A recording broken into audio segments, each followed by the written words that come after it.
Welcome everybody to another BDA transmission, broadcasting live from the BDA headquarters. And today we're going to be discussing the Terence Crawford versus Julius Indongo fight that will be taking place on ESPN. Joining me, as always, is the one and only King Bucho. Bucho, are you there? Yep, can you hear me? We can hear you fine. Do you want to reveal the location of your whereabouts, or do you want to keep that secret for the meantime? We will keep that secret for now. We will keep that secret. All right, good. A little secrecy here at BDA. We always want to tantalize our viewers and our listeners, make them think, make them wonder what's taking place in our world. So, King Bucho, let's begin. Today we have Terence Crawford, who I consider to be one of the best fighters in the world. Of course, his resume has been a little lacking in the past year or so. He hasn't been taking on the type of opponents that would make him the #1 pound-for-pound fighter in the world. Nevertheless, he's quite skilled. I don't see a lot of people beating him in the future, and he's taking on Julius Indongo, who is let me check his record rate real quick here. 22-0 with 11 KOs. 11 KOs? 11 KOs, that's right. And he has deceptive power, by the way.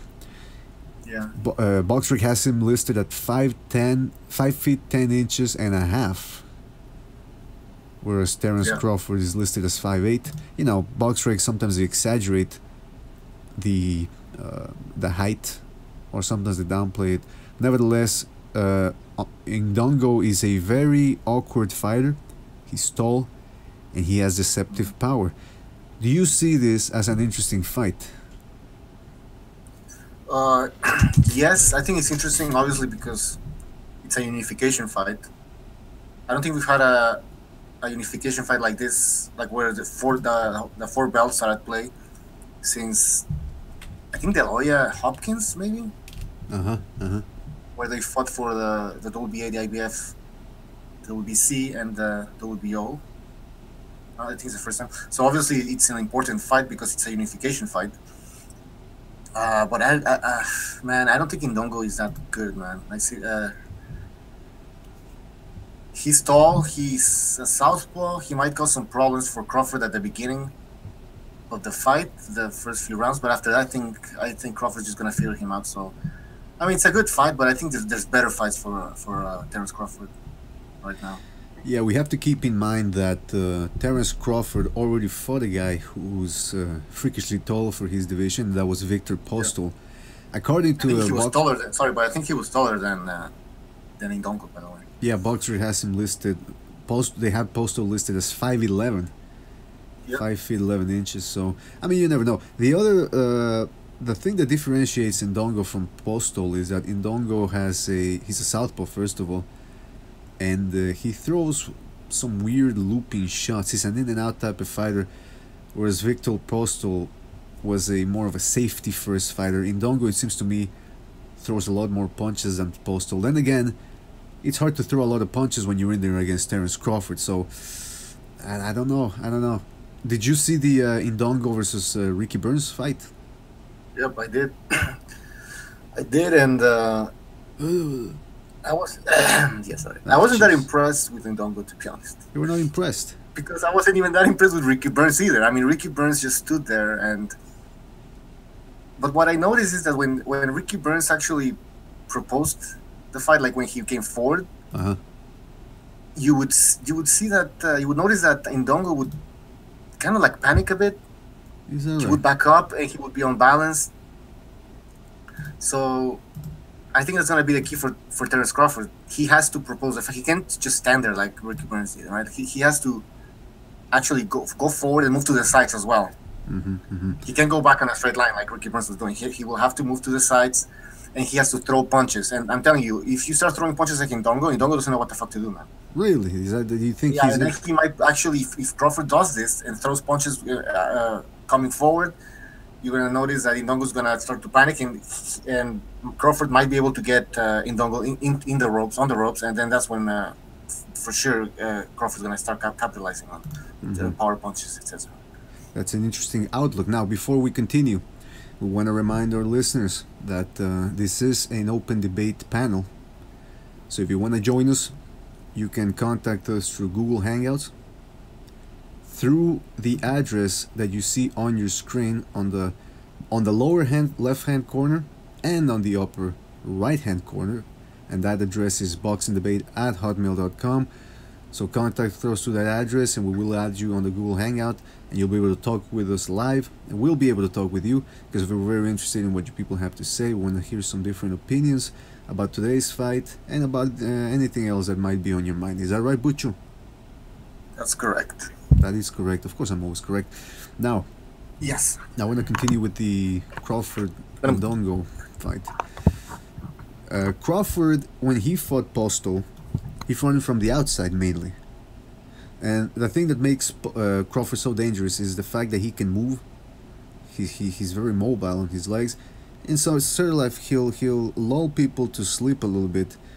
And they'll follow him, and all of a sudden, whack, he'll whack people either with his right hand or with his left hand, depending on which stance he takes on that night. Because, you know, he's a switch hitter. Some days he'll come in lefty, some days he'll stay righty. So it's very hard to gauge him, and with that mobility he has and the ability to spring into action whenever he wants, it confuses guys, it takes them by surprise. And let me tell you something, Crawford hits hard. The guy can That's and I don't see Indongo having, I mean, he does have a certain deception in his game because he looks gangly, you know, he looks awkward, but then all of a sudden, boom, he'll throw a looping left, like he caught that Eastern European guy, I forget his name, knocked him out cold to win the title. And against Ricky Burns too, he launched a couple of overhand left hands, and you could see Burns' legs rattle a bit. So he knows what he's doing in there, Indongo. Don't get it twisted. Yeah, Indongo looks kind of like sloppy sometimes, I would say. Yeah. You know, like he has like this weak jab, hesitant jab sometimes, you know. And then he throws that right hand. He kind of lunges in with it.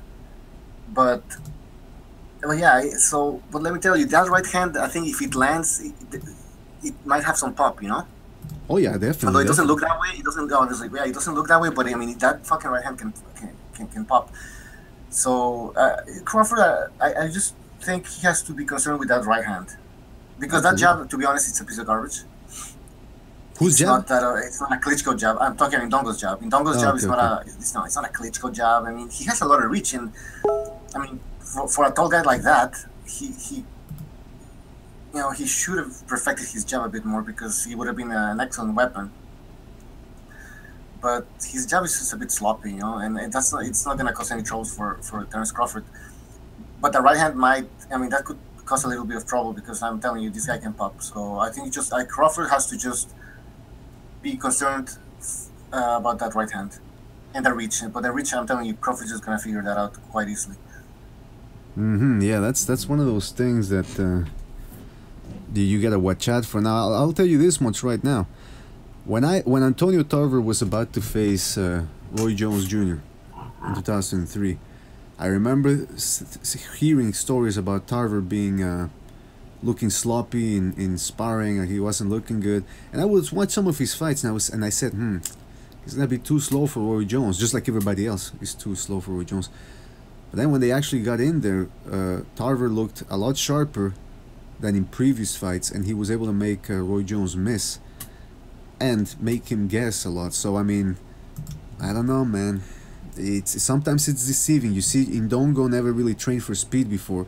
Now he might come in there tonight. He might show up and actually be sharper than he's ever been before and cause Crawford some troubles. I just don't see that though. Like, he's gonna fight the same way he's been fighting though. I mean, you're saying that if he might take it to the next level in this fight? You never know, man. I mean, a lot of these guys, like Indongo, for example, I can see him, if he trains for speed, I can see him giving Crawford some problems.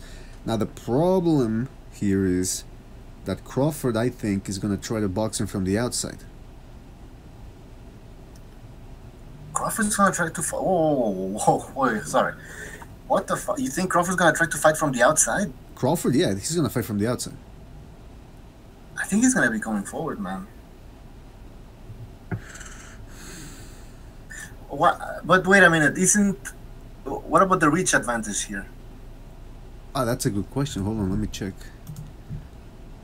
Well, Terence Crawford is listed as having a 70-inch reach and Indongo a 71.5.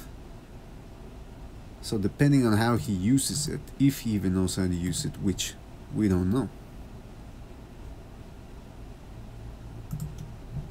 So how do you think Crawford's gonna? What's his game plan? I think Crawford's gonna do the same thing he did against Postal. I think he's gonna circle. He's gonna For sure. Yeah. he's gonna make Indongo commit to his punches, go forward, and he's gonna counter off of that because Indongo is slower. Yeah, I wrote some stuff here, like you said. Like obviously he's gonna circle around because I wrote Crawford won't back up. Well, yeah, obviously he will not back up in a straight line, just like Ricky Burns was doing, which was completely, the wrong thing to do. So Crawford will move to the sides. Yes, I also wrote Crawford, and this is what Ricky Burns couldn't do because he doesn't have the ability of Crawford. Crawford is able to time. He's gonna be able to time Indongo coming in, and that's gonna be a key, man. Because then you're gonna eventually, once Crawford starts popping Indongo while he's coming in, Indongo's gonna be fucking hesitant as fuck. On top of that, Crawford's gonna be doing a lot of feints, something Ricky Burns did not do. That's gonna take Indongo out of his fucking game plan, and that's why I said like the first few rounds are gonna be like boring, kind of close, but then Crawford's gonna take over this fight. He might actually fucking stop him. Whoa! You think? Huh? You think he's gonna stop? He can, and he has, like, tell you, the timing, the power, the things that Crawford's gonna be doing the whole fight. They're gonna take Indongo out of his game plan. Oh yeah. I thought you were okay. Yeah, I got confused. I thought you were talking about fucking Indongo stopping Crawford. He's not gonna do any fucking things. No, he's not gonna fuck. No. No, Crawford's gonna be feinting. He's gonna be timing Indongo when he's coming in. He's gonna be moving to the sides. The power that Crawford possesses is just gonna be too much for Indongo. I do believe you're right. And I'm gonna tell you, Crawford at some point is gonna start to step it up. He's gonna come forward, and you're gonna see Indongo panicking, or off balance, and on the ropes. Because if you look at the Ricky Burns side, when he actually decided to go forward and throw a few combinations, that was enough to get Indongo off balance and backing up and on the ropes. Well, he didn't really touch the ropes that much, but sometimes he did. But Crawford is gonna be able to do much more when he comes forward. Keep You disagree with me? Huh? You think Crawford's gonna be fighting from the outside the whole time? Yeah, I think so. So. For the first few rounds, I think so. After that, you're gonna see Crawford just coming forward. He's gonna knock out this guy. I'll stop now. Oh Jesus, sorry. The hell is that? My phone. All right, now King Bucho, we have a Victor Atkinson who wants to join us on the line. Now you are the expert here. How do I see his email if I want to add him? Just type Victor Atkinson, I think, and you're gonna find him. That's what I'm trying to do here, but He's not showing up. Oh, okay. You know what? My mistake. I was. There we go. Yeah, I see you, Victor. Victor Atkinson. Add him to the Google Hangouts. No, he just sent me his email. Yeah, just copy paste it, I guess, and put it on the. See, I'm trying to copy. I mean. This is the thing, guys. If you're not computer savvy, like, I'm not computer savvy. So, this might take a while. Alright, I got Victor Atkinson, Victor the director. And I've got him in there. Invite him. You got him to the Hangouts? Yeah. I'm inviting him to the Hangout. I hope the message got through. There we go. Oh, yeah, he's there. Now, why do I see his... mic is muted. Yeah, his mic is muted. Victor, you gotta unmute your mic.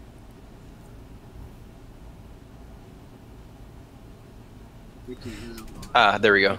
Oh, hello, Got Victor. How are you? How's it going, man? I'm alright. Going fantastic, man. King Bucho is joining us as well. You want to say hi to King Bucho? Hey there, man. What's up, man? Getting ready for the Crawford fight. I do not see Indongo being able to handle Crawford at all. Yeah, that's what I'm saying. So wait, you don't see him giving him any trouble at all? He'll make him uncomfortable in spots, but it's nothing that Crawford won't be able to handle. It won't be a competitive fight. Indongo, although he's very awkward and he's going to be hard to deal with, Crawford's just a much better boxer. Oh yeah, absolutely, yeah. Yeah, that's what I've been saying the whole time. I mean, people are looking at Indongo's record and the fact that he has 2 belts, and they're Yeah. It's not that competitive. It's really not. And look at the odds. I think they're 10-1. Crawford's a 10-1 favorite. No, that tells you something. That tells you something. It tells you a lot. Yeah, these people know their bets and their odds and shit. So when it's 10-1, it's usually a 10-1. Yeah, this is a unification fight that doesn't feel like a unification fight. Yeah, exactly. It doesn't feel like it. And I mean, when was the last time we had all the 4 belts on the line? Exactly. It's just the most disappointing thing about Crawford. I mean, I'm not mad at him for doing this, but 140 is not a good division. I would love to see him at 147 because that's where all the big fights are. I'm not mad at you for getting all the belts being undisputed because that's historic. That's amazing. But still, there's much better fights I could see you in. I think Crawford's too good for 140 right now, so there's no point in him staying there. Oh yeah, definitely. You should just unify. Okay, fuck it. Just get all the belts and then move up. But then again, you have the top rank versus PBC thing going. Yeah. So how many fights can Crawford get at 147? And that's what bothers me the most about boxing, honestly. That that's even the thing that you have to consider. Victor, how do you see Terence Crawford winning here? Decision. I don't think it's going to be a knockout. I think he's going to be a little bit more tentative. Crawford's a guy that doesn't take a lot of risks, honestly, in a fight, and Indongo does have power, so he's going to take a lot of low commitment shots. It's going to be a decision, probably like 10-2 or something like that. I don't see Crawford being in trouble with that much at all. Yeah, I was telling King think Bucho. Crawford's going to stop him late. That's the thing. I was telling King Bucho that I see Crawford fighting Indongo the way he fought Victor Postol, just circling around, looking for counters, and just if the knockout comes, it comes, and if it doesn't, hey. I think Postol had a better chin, even though he got dropped twice, I think. He did. But Indongo, I don't think he has the same chin, the same heart. Do we really know about that, though? He got dropped against the Russian guy there. Sorry, I don't remember his name. Who did? You don't... Indongo, no? Have we? I don't recall seeing Indongo. Okay, so Indongo, most people know him just for like 2 fights, honestly, Ricky Burns and Troy Neski. And Troy just got demolished. It was like 1 round, like 30 seconds in. He just got caught, so... Yeah, I don't remember seeing him dropped either. Yeah, he wasn't dropped. Hallucinating. Okay, then, but... I don't King know. Bucho's in a secret location, and I think he's doing some illicit substances or something, because I don't... Probably. But I hope this is a good fight because it's on ESPN. Yo, that worries me so much though, because a lot of the ESPN fights haven't really been that, or like a lot of fans haven't really enjoyed them that much. They saw Pacquiao get in their eyes robbed by thank you, Horn. I don't know why I forgot his name. I wanted to call him Hatton for a minute. I was like, that's not right. Yeah. That's not good for boxing, man. I mean, this is ESPN. There's a lot of people watching, and it would be good for boxing if we could have some exciting fights. But we had a Lomachenko fight, which was completely one-sided. I mean, but it was kind of still. It was a good show because. Yeah, and that was entertaining. People seem to like that one. Lomachenko's so good, and you were like, "Wow, he's good." But in this fight, I mean, we're all predicting complete Crawford domination. I don't think this is good for boxing. Yeah, it's not. I think boxing's going to be in a sad spot too because of the Mayweather and McGregor fight. At that, I think that's also going to turn fans away. Yeah, that's taking a bit of the Triple G Canelo spotlight, bro. Yeah, it definitely is. Fuck, but yeah, let's go back to the Crawford and Indongo fight. If I may say something here, it seems to me like Crawford's career. Well, it doesn't seem to me. I will say it. Crawford's career has stagnated in the past year and a half because he hasn't been able to find opponents that can push him. I mean, I thought Victor Postol was going to provide a sterner test than he ended Not up really. giving. I don't see the thing about Postal is that Postal is kind of slow, hand and feet. He's not. He doesn't have a multifaceted game the way Crawford does. He was always going to get dominated like that by Crawford. Yeah, well, it certainly turned out that way. Yeah. Sometimes. And now Indongo, you know, I mean, he's sort of like a more awkward version of Postal. So I don't see. I see Crawford beating his time right now, trying to see what fights will how the junior welterweight division starts to germinate, or even the lightweight division, because we know Mikey Garcia now. He's probably somebody he could fight, but like King Bucho said, that PBC there, it's not looking good for Crawford. So, Victor, do you think a fight against Lomachenko is a possibility? Like percentage-wise, how many chances would you give that fight taking place?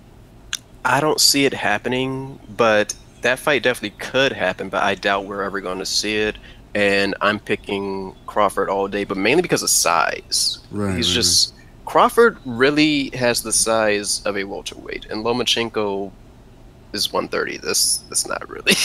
That's too big of a difference there.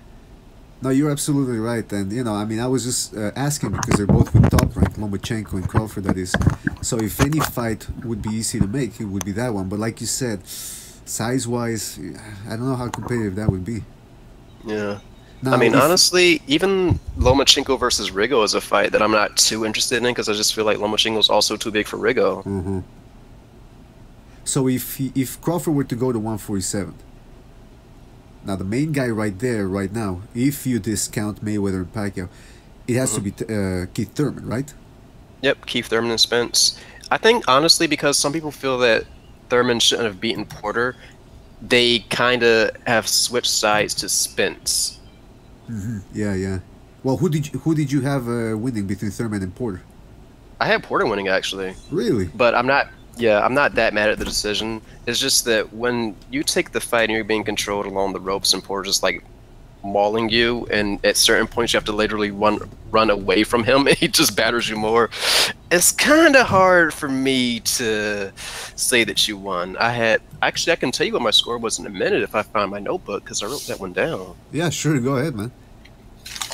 Let me see. I remember I had it edging to Porter. It wasn't a wide margin, though.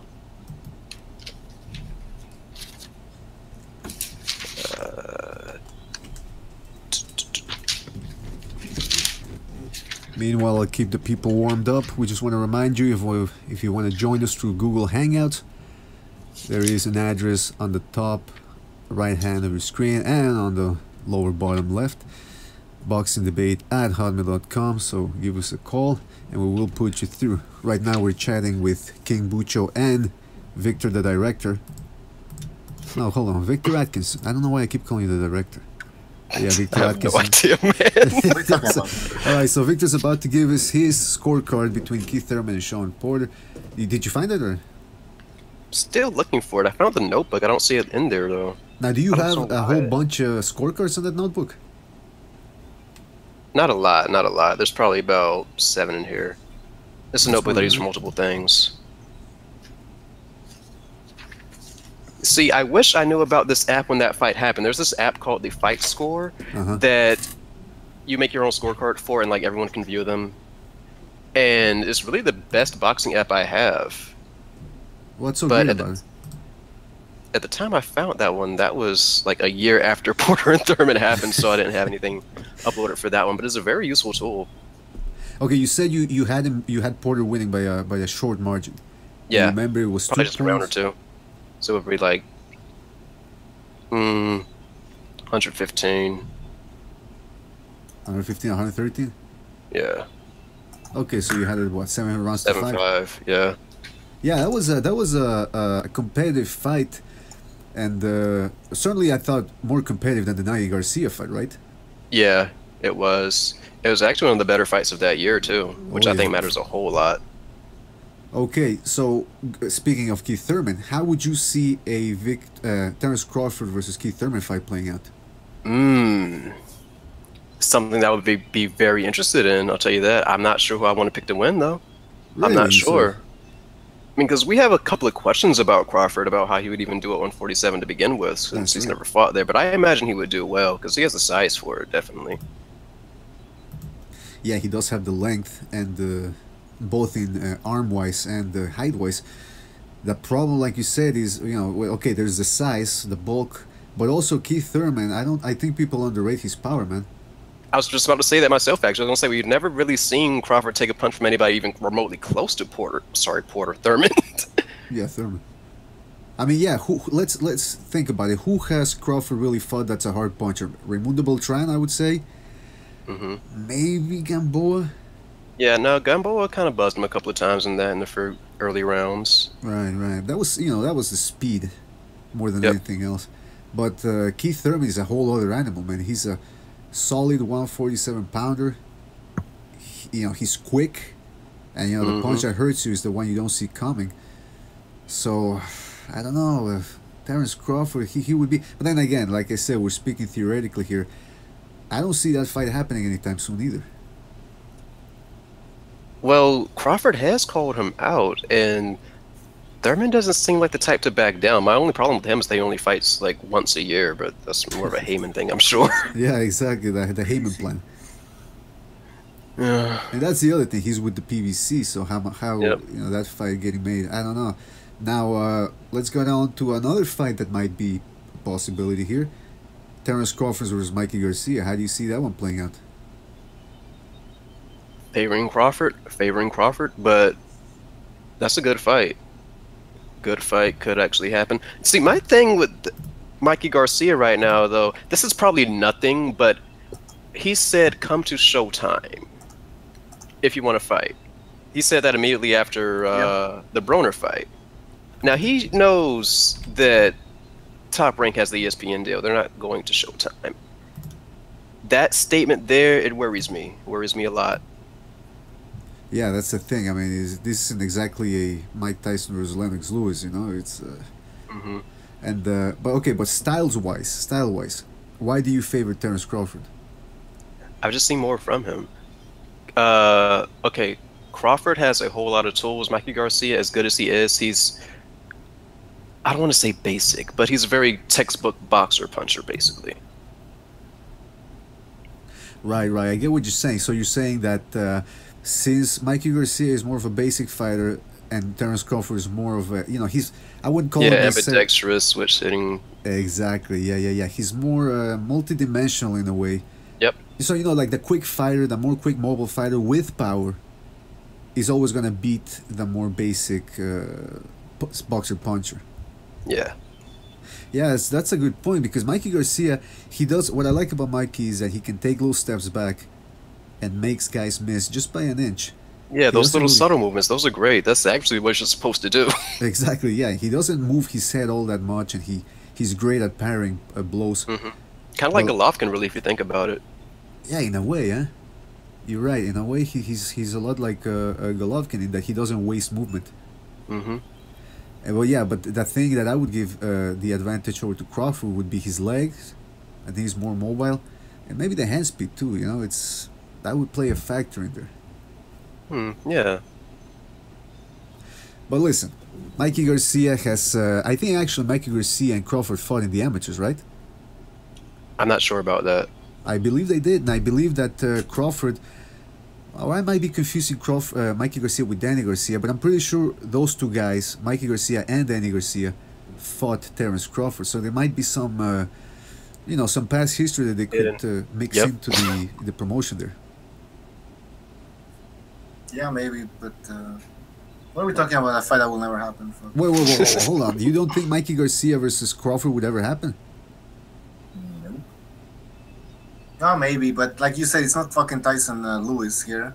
But it's not as and it's not Jacobs against Golovkin where Haymon just said like fuck it, I'll just give Jacobs away because he had no fight for Jacobs anyways. I mean, we're talking here about two big fighters and who's gonna concede what, where is the fight gonna take place? I mean, they're both equally popular and big fighters, so it's gonna be complicated for the negotiations. Now I have a question. Why did Mikey Garcia leave Top Rank? Money. Yeah, but I mean, is he doing better off now though? Maybe. What fights are out there for I him? don't think he is. I don't think he's doing better. Honestly, I think that was a mistake. Because then he lose a lot of time just doing that. 2 years, man. Yeah, 2 years is a long time for boxing. That's 2 years may as well be 5. I don't know, but I think Mikey Garcia wanted those 2 years off, though. Valid point. I was watching those Ali Sackback fucking videos, and that guy's like was in his ranch, feeding his fucking horses, and he was like just like fucking like he didn't really want to go back to boxing. That's what I got like watching those videos. Like he was just chilling, man. Then I guess he realized, oh shit, you know, the money isn't coming in anymore. I'm gonna go back. But that's what I'm saying, though. He took his 2 years off. He broke the contract. Now he's with the. Well, apparently, he's a free agent, but technically, he's with Haymon. Yeah. But what fights are out there for him now? For Mikey Garcia, actually, he has a couple of options. He has the Linares fight. He could go to 140, which I don't actually recommend. He still has the Lomachenko fight. I mean, like, there's options for him. But Lomachenko's with Top Rank, right? Yeah, I think that fight could still happen. Hold on, what? He is. It just seems like those fights could still happen. I don't think he's going to get blocked there. Well, I hope so, because I mean, really, it's Garcia could take on Lomachenko or on against Crawford. If anybody can take against both guys, he's in the better position right now. The problem, like I said, is the Top Rank versus PBC divide. I mean, I don't know. Could that be breached? I think so. It seems Especially like if the that's money actually is- happened before, like on a lower fight, but you know, bigger fight, new problems. Yeah, if there's a demand in there, I mean, I suppose they could find some way to compromise, right? Yeah, I think compromises can be made when you have one promotional company has an A fighter and the other one has a B fighter. Then they can work together. But when you have two A sides, like when you had Tyson and Lewis, then it gets complicated. Or Pacquiao, Mayweather, you know, it's both of them are A sides in a way, so it's hard to negotiate. But when you have an ace, one promotional company has an A side, the other one has a B side, it's easier. Like Jacobs Golovkin, BBC just said like, okay, take Jacobs and give us some money. That's it, because Jacobs is a B side fighter, right? When you have two superstars again, it's more complicated than that, though. So Crawford Garcia is going to be very complicated to make. Yeah, who's the A side? Who's the B side? That's what I'm saying. Who's the A side in that fight? Yeah, they're gonna haggle over money. They're gonna haggle over pennies, man. That's what's gonna happen with that fight. So yeah, I don't. And which is it on HBO or Showtime? I mean, fuck. Now I want to ask Victor a question. Victor, one of the points that we've been talking about here for a while is how marketable is Lomachenko? Very. I've come to one of his shows live. It was the fight he had in DC, I want to say it was Maryland or DC. I don't remember exactly where it was, but he had a pretty large fan base there. It was really kind of crazy. He has a great overseas fan base as well. It's not just in America. The Ukrainian crowd really supports him. He's very marketable. Is there a Ukrainian population in the United States? No, not really, but they travel just to see him. Okay, It was actually kind of amazing. If you go to one of his fights, you're going to see like half the crowd from Ukraine, which is amazing to me. I'm not even exaggerating there. Whoa. Yeah, and the fact... Hold on, yeah, go ahead, King. No, I'm saying also there's this aura of invincibility, although he already lost, right? But there's this aura of invincibility that's being created around him. Like, you're watching something that's out of this world, you know? He's in the Matrix, right? So so people actually want to see this, you know? People outside boxing have been talking about Lomachenko. I was listening to Joe Rogan and in his podcast, and he was talking about like, oh, Lomachenko, I mean, he's so good. You guys have to see, man. So even people from the MMA side are starting to Yep, and then Lomachenko has a few advantages going to his popularity as well, because he was actually on a Mayweather card before. It had one of the best fights there.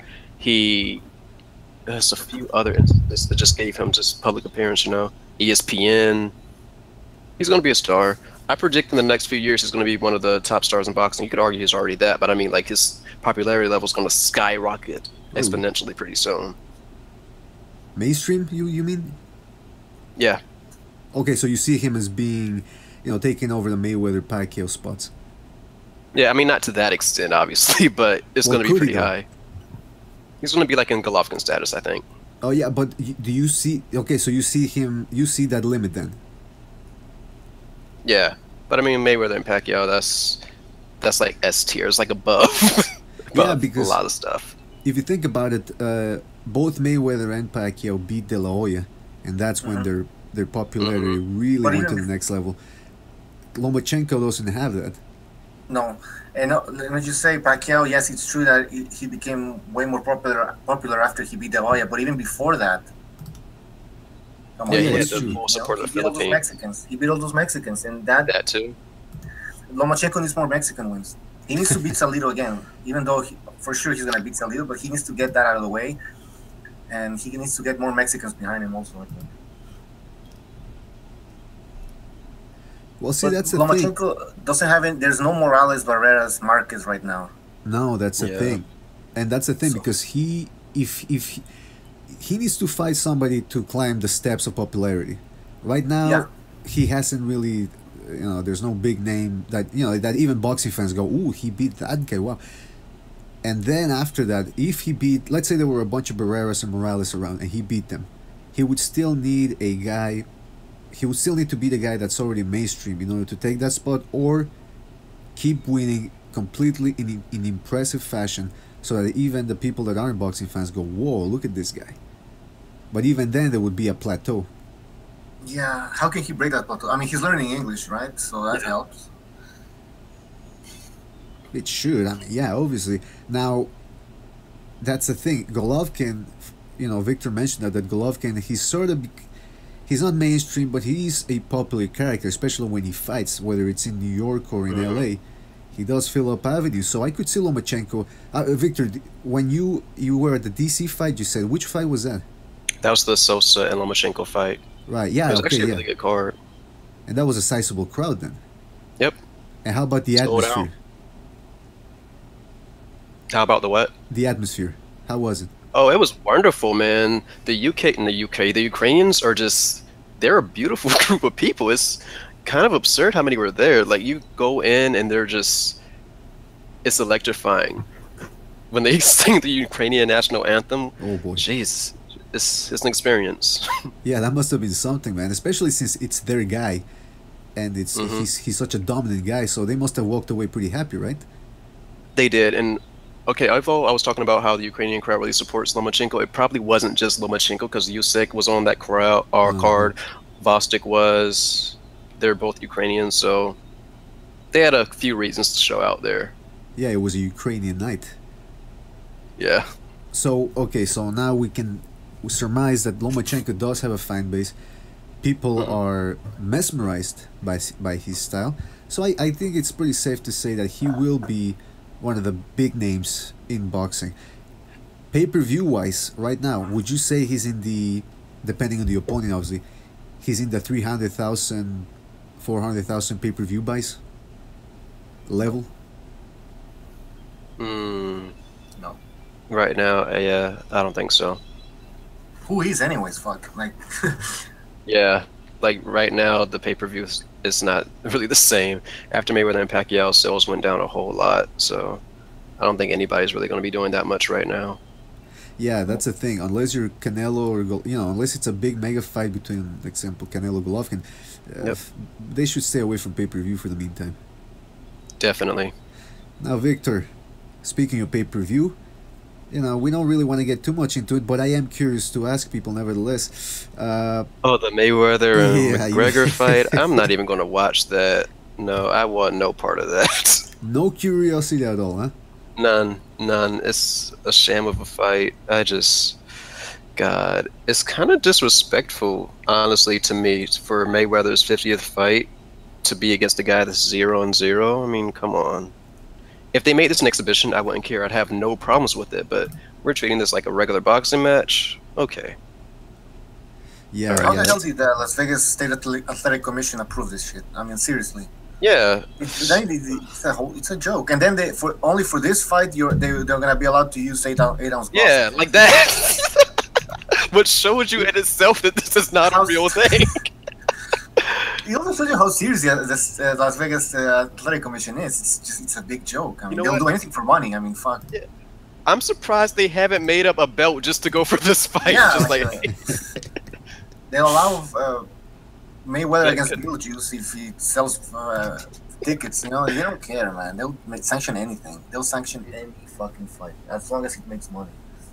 The only thing that had me halfway excited about, not only say excited, the only thing that made me halfway care about it in any way remotely was Sean Porter being on that card, and he's off, so I have no reason to watch it now. None. Yeah, that's the thing. What is it's Nathan Cleverly versus Baidu Jack, I do right? Jack. Yep. That's a halfway decent fight, but it's not gonna compel anybody to really, if you're a boxing fan, you didn't like the McGregor Mayweather matchup in the first place. I don't think it's gonna compel you to buy that fight. It's certainly not, no. I hope this fight tanks. I'm sure it won't, but I would love for it to sell terribly. Now, you said earlier that you think this is gonna give boxing a bad name. Why would it give? Because I think it's going to be a boring fight. It's going to be a boring fight. Ah, okay. But not the actual fact that it's taking place. Like that's not. Well, a that blow. too, but Okay, yeah, but but I get what you're saying. Yeah, it's gonna be a disgustingly boring fight, and that's gonna give it a bad name. mm-hmm. Yeah, because Mayweather. Did you hear that Mayweather said, "Oh, I'm gonna go after McGregor"? Yeah, he says a lot of stuff like that all the time, though, and he doesn't usually do it. So That's what I'm saying. Is like he's been saying it for the past 10 years. So why all of a sudden would he start doing it now? I mean, I don't.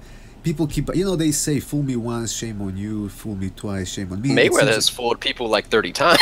Exactly, that's what I'm saying. So no, maybe I'm a hard-headed person, but no more. I learned my lesson after Mayweather Pacquiao. Yeah. Mm-hmm. Where were you when That was you the when breaking point for a lot of people. Where were you when you saw Mayweather Pacquiao? Did you see it at home? Did you go see it at a bar? Home. I was at home. Or you were at home? And what were you expecting? Honestly, I expected a Pacquiao win, but I thought it was going to be a boring fight. It played out kind of how I thought it was going to. Anyway, honestly, only with Pacquiao losing. Now, why did you think Pacquiao was going to win? Did you think the mix of speed and power is going to be too much? Yes, and also we've seen times where Mayweather kind of is a slow starter. And what I expected to happen was that Mayweather would kind of just lose the first 3 or 4 rounds because he's still figuring Pacquiao out. And then after that, it would be a competitive fight where Mayweather had the better moments in it towards later half and everything. But he would just lose too many of the early rounds. That's really how I saw it playing out. And that's not really what happened.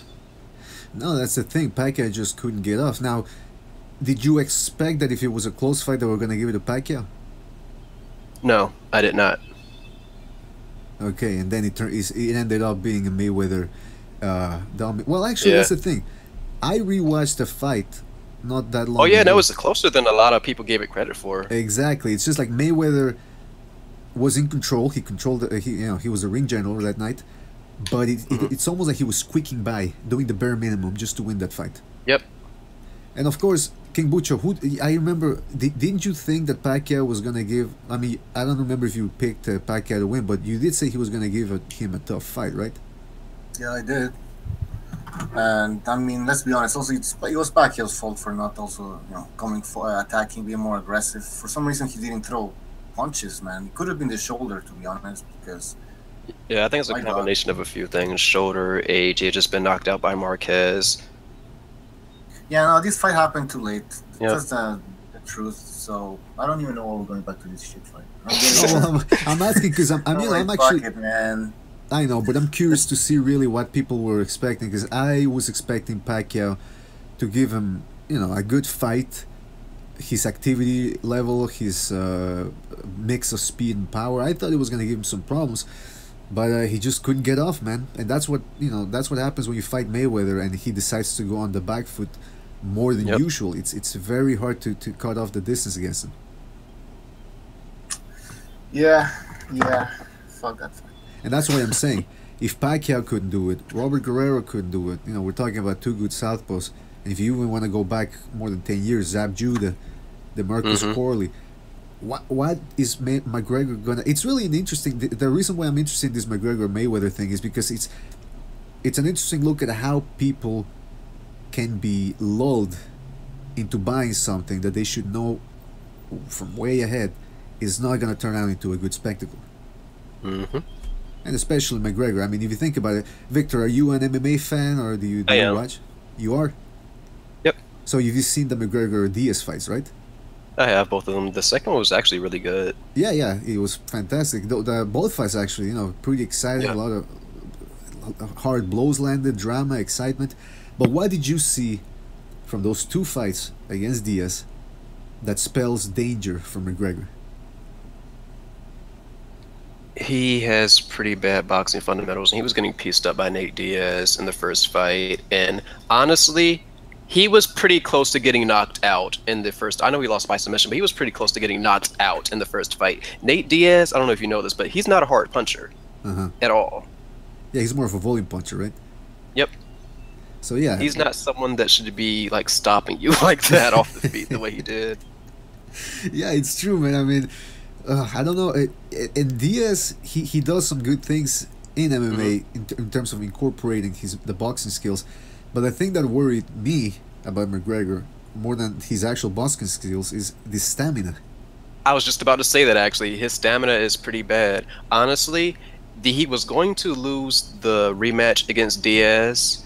He was gassing pretty badly, but then it seemed like he hurt Nate Diaz at some point when he was already tired, and that gave him more confidence. He was able to just push through it. If that didn't happen, he was going to lose the same exact way in the second fight. I mean, hypothetical, but I'm pretty sure the signs were indicating that if he wasn't able just to hurt him again while still being tired like that, he would have cracked. I completely agree with you. And if the only thing that happened in the rematch was I think McGregor was in slightly better shape. He definitely focused on filling up the gas tank before the fight, but also he didn't go for the takedown like in the first fight, which got him submitted.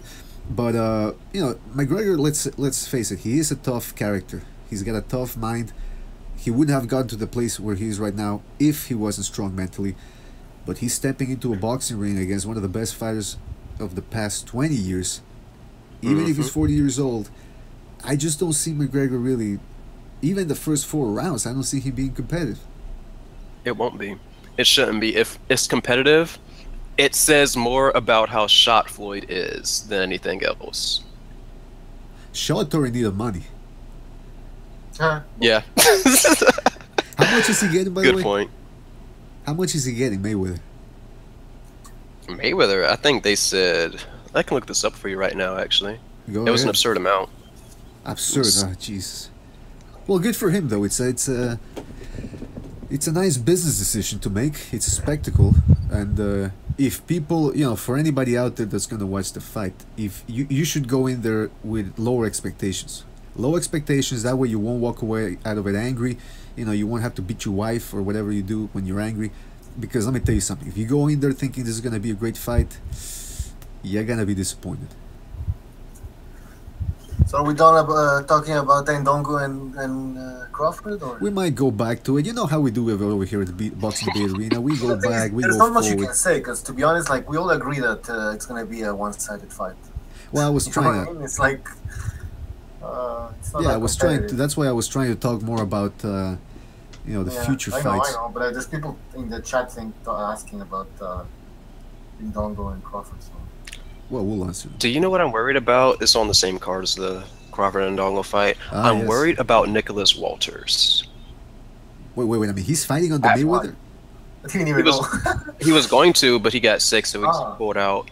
So yeah, we're not going to see that fight. But the reason why I'm worried is because he quit against Lomachenko. He pulled out of this fight. I think his promoter, Bob Arum, is not going to do a whole lot with him. I mean... He's pissed off? Yeah. Quit and then you pull out. I mean, you have to look at it from like an employer's perspective, basically, because that's kind of what the promoters are. Walter seems kind of risky now. He does, huh? Yeah. Yeah. Once you put him in another card, how risky is that, though? No, yeah, you're right. No, yeah. Once you quit, who was he fighting, though? Like, who was he fighting? Let me look this up. Did you also... he quit, but in a, like, not even like kind of to run fashion shit, Like, yeah. Wait, hold on. How much... We didn't establish how much Mayweather's getting for the McGregor fight. Oh, they were talking about like 300 million or some shit like that. I don't think that's actually right, but that's what they said. Holy shit, 300 million. No. Yeah, I think that's wrong. I have high doubts. It depends also on the pay-per-view buys, right? Yeah. So Well, we'll have let's- to wait and see. Look, even if it's 100 million, that's enough incentive right there to fight. You know, come on, let's be honest here. Would you fight your grandmother for $100 million? Maybe. You know what I'm thinking? You do it for 10,000, right? Mm-hmm. I'll do it for a beer. Yeah, you do it for a six-pack of Guinness. Oh, not a six-pack of Guinness, but whatever, man. What was I gonna say? Go ahead, King Butcher. Go ahead. What? No, Are you gonna speak? Go ahead. No. You know what, King Butcher? I'm this close to revealing your secret location. Really, No, if come you on. don't step it up. Come on.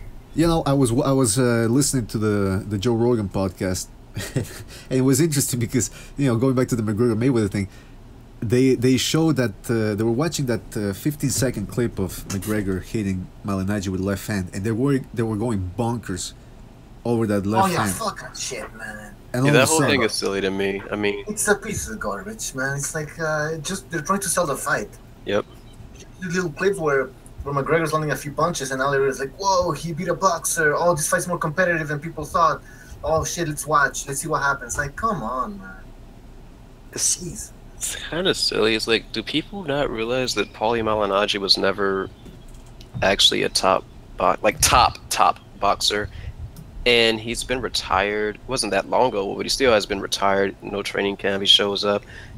The fact that he was able to go 12 for Conor tells me that this is not going to go well for Conor. it's not gonna go well at all, man. Yeah. It's just it's. No way. But you know what? Yeah, sometimes I sit up, I stay awake at night, and I start thinking about shit, and I go, well, wait a minute, what if? Because this is a fight after all. You know, people like to say that boxing isn't a fight, but it is. Anything can happen in the fight.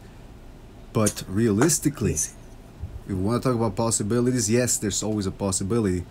Yeah, there's always, come on. But come on, exactly.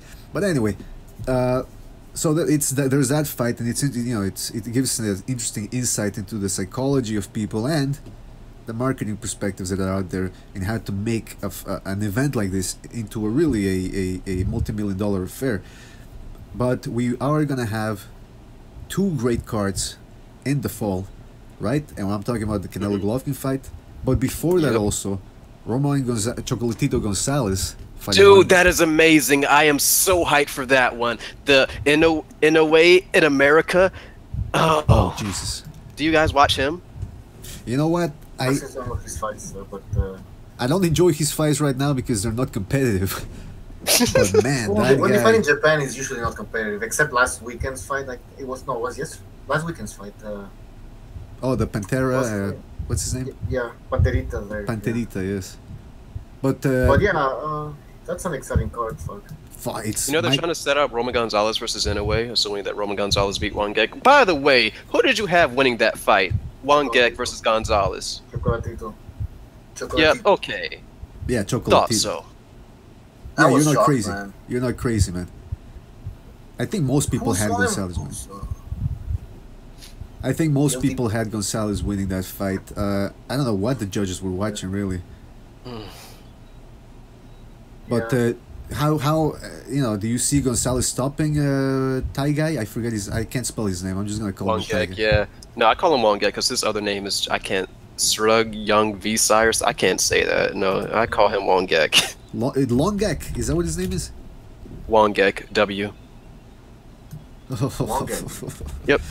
He has two names, it seems. I'm not actually clear on how it works. Like, when I looked him up, it said his name is something Wangek, and then they call him Srom Young Visai or something like that, which I'm sure means something in Thailand. Or yeah, it means Red Bull or something. Look, know. I'm looking it up. It says Wizaksil Wangek. Yeah. He changed his name or what? Man, I have no idea. It's like nobody knows about this guy. But I don't but know. he is solid. I don't understand what's going on. Yeah. I don't think he's gonna get stopped. No, but what I'm saying is, I just looked up his name on BoxRec, and it's a completely different name. Yeah.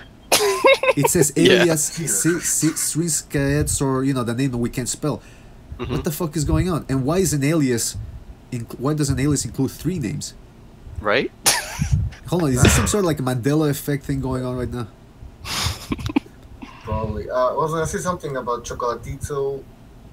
The Oh tiger yeah, with three he names? I'm losing it. No, his power is diminished now that he moved up in weight. You can see that this guy is struggling, man. Yeah. With Quadras, no power there against the Thai guy. Sorry, I forgot his name. Also, you didn't see a lot of power from Chocolatito. So, man, Chocolatito just moving up in weight too much. And how old is he again? 30? He should be 31. He's pretty old, especially for, you know, like... Exactly, for those medium. Yeah. It's taking a toll on Chocolatito, to be honest. I think it's going to be another tough fight against that Thai guy. It's going to be another tough fight, yeah. It's going to be another tough fight. And that's going to take more out of Chocolatito. So, coming into... and the Quadras fight was damaging in itself, too, so... Yeah, man, he's just losing a bit. You can see he's losing a bit every fight now. Yep. So how do you guys see the rematch playing out, though? Well, sorry, Gonzalez is going to kind of tool him. It's going to be... Really? You think it's going to be easy? Or... No, not easy. When I say tool him, it just means it's going to outclass him, but it's going to be a tough fight. Yeah. Because he can take the punishment. He comes forward. The Thailand, he doesn't care that much. You know? Yep. So... Oh, God, it's going to be a good card, man. When was the last time we got a card like this? Man, it bothers me that more people aren't talking about that card. That card is beautiful. Quadras versus fucking Estrada? What? Yeah, I hope it's not because they're lower weights that people are going like, nah, this is garbage. I don't think so. That's more MMA fans, though, to be honest. Boxing fans, I think they appreciate more boxing no matter which weight it is, which division. MMA fans are more like, they take that light heavyweights, middleweights, maybe featherweights with McGregor when he was there. But that's it, man. Like they're more into like the big guys and shit like that. That's what I've noticed. It's like an old school boxing after dark card. Mm-hmm. I mean, yeah, the last time I remember we had what was it, Miura versus Berchelt. Yeah, I thought that was gonna be a great one, and it was a decent card, but Berchelt deciding to box and Barrera no, that's how you should treat... Okay, Miura has a lot of power, but he's pretty basic. If you try to get into like a brawl with him or like don't play to your advantages, or rather you fight him without just exploiting his disadvantages, you have a very tough time in that fight. Very tough time. It went kind of how I thought it was going to go. Yeah, you're right. I mean, he did the smart thing there, Berchelt, that is. This one, however, this upcoming card between Gonzalez and the Thai guy and Quadras versus Estrada, I don't see how that can fail. Now, who here, I mean, is it me or is Juan Francisco Estrada boxing's best kept secret? He is. It's kind of amazing. It is, huh? Estrada is very, very skilled. Have you seen a lot of his fights? Not that many of them. I've seen enough to know how good he is, though. Oh yeah. Yeah, his last fight, I believe he was coming off a long layoff because of an injury. But I'm telling you, he's packing on some power now. He's packing some power because before he was almost like the guy that would outwork you. You know, he would go to the body, but I don't know. I think he added some muscle, and because the way he fought this guy from Colombia, or he was a South American guy, he broke him down to the body. He looked like a Marco Antonio Barrera type fighter. But if they're having Inoue in that card, while at the same time having Estrada against Quadras, I mean, are they just hedging their bets to see which one of those guys takes on the Gonzalez Thai guy winner? Probably. Yeah, because I mean, who do you think gets the winner? Is it Inoue or Estrada or whoever looks more impressive? How does that work? I was going to say that it might be whoever just looks more impressive. Yeah. There's options. There's a lot of options. That's right, man. Gonzalez, you guys were talking about how he might be finished, but what does he need to do in this fight? Well, not finished. Well, no, not finished, but slowing down. Definitely slowing down. What does he need to do in this fight, in the rematch, in order to ensure that he puts his stamp on this win and leaves no doubt that he is the winner or the best man? Use his movement. Don't let Wangek put hands on him. Basically, Wangek has a lot of power, especially for that division. Yeah. Chocolatito, I think, thought he was eventually gonna hurt the Thailand Thai guy, but that never happened. So Yeah, Wangek is tough. That's not a good game plan for him. Yeah, Chocolatito needs to understand that his power is no longer there as it used to be in the even lower weights, right? So, so yeah, like Victor said, he has to like just fight a perfect, not perfect, but a smart fight into those confrontations and start exchanging. He really needs to do. He needs to move a bit more. That's interesting no because there, man. Gonzalez, I don't know, Gonzalez moving. Has he ever done that before? Yeah, I know, but I mean, tell you, he's skilled enough to do that if he wants to. Yeah, he can do that. He just doesn't sometimes, but he definitely can. Huh, that's interesting. I feel like he tried in the first fight. He tried to like, okay, fuck, I'm gonna go through exchange, and then we were like, oh yeah, here we go, he's going down, and then you go like, what the fuck, that guy's still standing, the Thai guy. So, and then Chocolatito had to reset and rethink. I mean, like, holy shit, this guy isn't going down. I just threw a fucking combination, and he's still standing. So. What else can Chocolatito do? Because you guys are right. That's not his style, right? To move and shit, but he has to do it, no? Don't see any other way. He's not gonna go through this guy. Quadras did it against the Thai guy, and he almost got no, that fight was stopped because of a cut. It's not like that's a rematch that needs to happen. What I was saying was Quadras boxed in that fight. Oh, forget about trying to stop Thai guy. He's gonna, to stop him, you either have to really break down his body, which Gonzalez did try to do in the first fight, or bring a shotgun into the ring. I don't know. Now, did you guys notice how? I don't know if it's just me. Wasn't it scary the way Thai guy wouldn't even flinch when he got hit? Right, tough as nails. I've that never guy. Seen that I'd never seen that before. Who else comes to mind that wouldn't he looked like a robot in there? Who else comes to mind that could react that way? I'm trying to think here. Margarito was good at taking punishment like that. Yeah, but exactly. But even he flinched. Yeah. Like you tell him. I'm thinking maybe Kasim Uma. That was another guy. He would take bombs. His head would snap, but you would never actually, because he was a child soldier back in Africa. Yeah, he has an amazing story. It's a shame. Yeah, what happened to Kasim Uma, by the way? Well, he just took too many punches? Actually, after the Golovkin fight, he had brain damage. No shit, really? Yeah, I'm not even joking. It was pretty bad for him. And he may have given Golovkin his toughest fight. Yeah. Well, I mean, watching that fight. Was that? What are you talking about? Oh, Kasim Uma. Oh, yeah, Kasim Uma. We're talking about the Golovkin-Uma fight. Yep. Yeah, I heard that. Yeah, no, but I'm saying is Uma. A short guy. That was like, what the fuck? You watch that fight, you understand why Uma had brain damage. I didn't even know he had brain damage. Is that documented? What? Victor? Yeah, I've heard this. Let me look it up for you. Find a link for you. Fantastic. Victor's looking everything up for us. He's a fact finder. No fake news here, right? I didn't know that. Me neither, man. But yeah, like I was saying, if you watch the fight between Uma and Golovkin, it makes sense. I'd never seen Uma beaten up like that either. Both eyes swollen. He looked sick in that fight. And you think it's because of the Golovkin fight? Was that? Are you saying he got brain damage because of Golovkin here? Well, it was just like fights afterwards too, but Golovkin seems to have done the most damage. Shit. Let me see if I can find this. Yeah, because Golovkin's no joke, people. For all you fucking haters. Well, when I hear stories like that now, it makes me understand why some guys would want to fight safety first styles. Why, King Butcher? You don't agree? Because they don't have power, so they have to fucking move. What the fuck? But that's what I'm saying. If you don't have power, I'm certainly not thinking of someone else. It was definitely him. It's the American style of boxing these days. Just move. I'm gonna look it up at the same time too. You go ahead. Yeah, I'm just finding links about him being hospitalized, but I don't see it talking about the damage.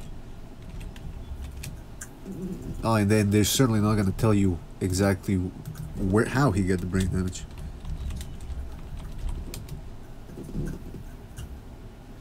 Yeah, they just say hospitalized after the Golovkin fight. But he could have been hospitalized just as a precaution, right? Yeah. There must have been I must be thinking about somebody else then. I'm definitely thinking about somebody else. Oh, okay. But even then, he must have suffered some form of brain damage after he fought Golovkin. Yeah. Because Uma, when he fought Coffee John Tua, he fought CQ Powell, who was, you know, pretty decent puncher. And none of those guys really compare. Well, maybe just John Tua compares to Golovkin in punching power. But man, to be able to trade with a guy like Golovkin, that took balls. When we go back to the actually the Golovkin Canelo fight, you know, closing the circle for the Golovkin subject. Victor, this is a very interesting subject. Biggest fight of the year. Yep. What's your take on Canelo Golovkin? I don't think Canelo has a style to actually deal with Golovkin. The way Canelo fights plays into Golovkin's advantages more than anything else. He has moments where he likes to like rest along the ropes and counter you from there. Golovkin is going to batter him there if he tries that at any point during the fight. Canelo doesn't really have the movement of, say, Jacobs to really trouble Golovkin. He's always going to have to deal with Golovkin at every second in the fight, just because of how he fights. And that's not how you're going to beat Golovkin. Really, when I think about this, the only advantages he has over Golovkin was like body movement, or upper body movement, hand speed, and age. And the age thing, Golovkin hasn't really been slowing down that much, so I don't really rate that as anything. Golovkin's timing is a lot better. Canelo is really predictable at times. I don't see it going well for him. I don't. King Bucho, current comment? Do you think Golovkin's timing is that much better than Canelo's?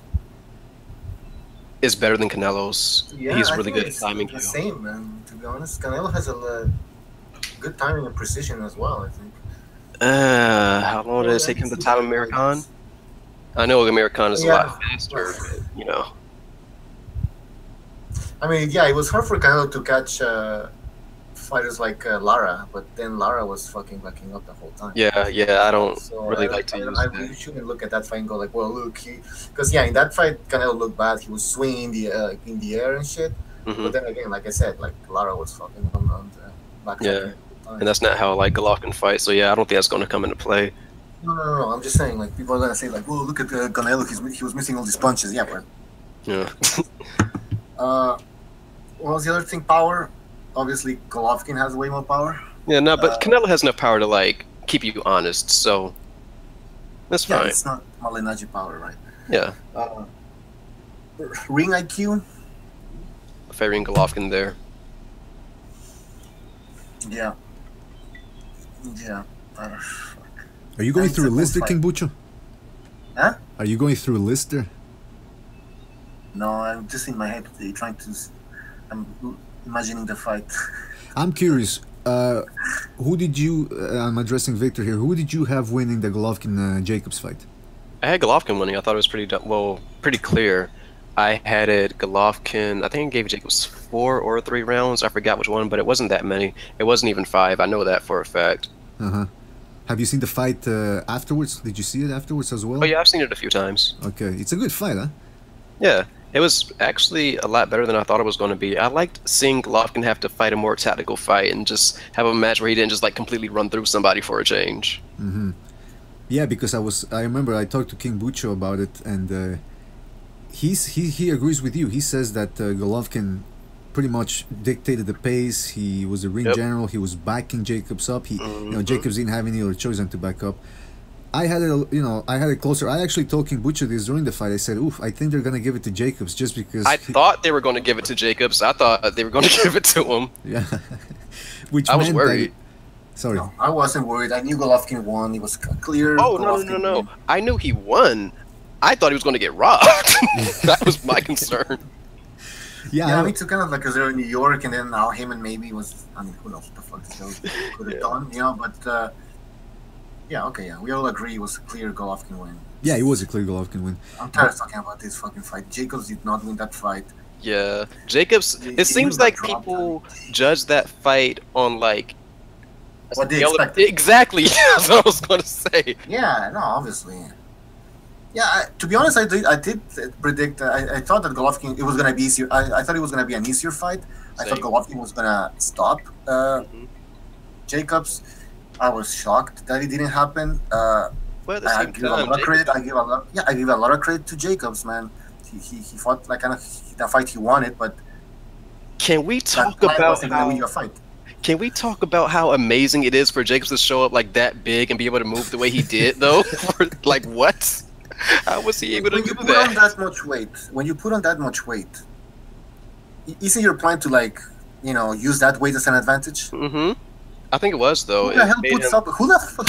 Which fighter decides to put on? Which fighter decides to like? Oh, I'm gonna put all this weight, you know, a day before the fight, and then now that I have all this weight, I'm just gonna move around. Like, Yeah, like that shouldn't have worked out well for him. He should have been Yeah, like done after the 8th. It's crazy. I'd say he was at 190, man. I don't know No, about, he- but High 180s, low 190s. That is what he looked like. yeah, he looked like a light heavyweight man. Yep. More than that, but whatever. So he decides to sacrifice the IBF belt. I mean, you can tell that. I mean, Jacobs knew that he had to Mm-hmm. do anything in his capabilities to make this fight competitive, because he had no chance of winning, especially in that type fighting in that style of fight, like just moving around and stuff. Yep. You know, it's I was interesting because disappointed. you know, we've been making these videos for the Canelo Golovkin upcoming fight, and one of the things that people keep telling us is that they don't believe Canelo can hurt Golovkin, and the No, he reason- has enough power to keep you honest. He can hurt him. exactly, yeah. And one of the things I keep going back to is body shots. Yep. I don't think Golovkin's ever fought a guy who's as good at giving body shots as Canelo is. And people tell me, well, Yes. Jacobs went to the body. Jacobs but he- didn't work the body at all, really. Well, when he did, it was almost more, not necessarily the precision that was keeping Golovkin honest, it was just the brute strength. Because Yep. when Jacobs goes to the body, he slaps a lot with his body blows. Yep. Canelo doesn't. Jacob's punches were slaps. Let's be honest, Yeah, they were. they were slaps. The fuck was that? Yeah. That's also why Golovkin didn't have like any marks on his face afterwards too. True. He looked like he was Yeah. fine. That Absolutely. Golovkin more damage than anything fucking any power punches that Jacobs threw. Yeah, what's funny is that Kell Brook did more damage to the Golovkin than Jacobs did. Yeah. I was just gonna But point then again, that out. Golovkin was his plan for that fight was just run through fucking Yeah. so. Yeah, I was gonna say that, yeah, because here's the thing, with Golovkin, it's very hard to pick moments where he's really been in danger of losing.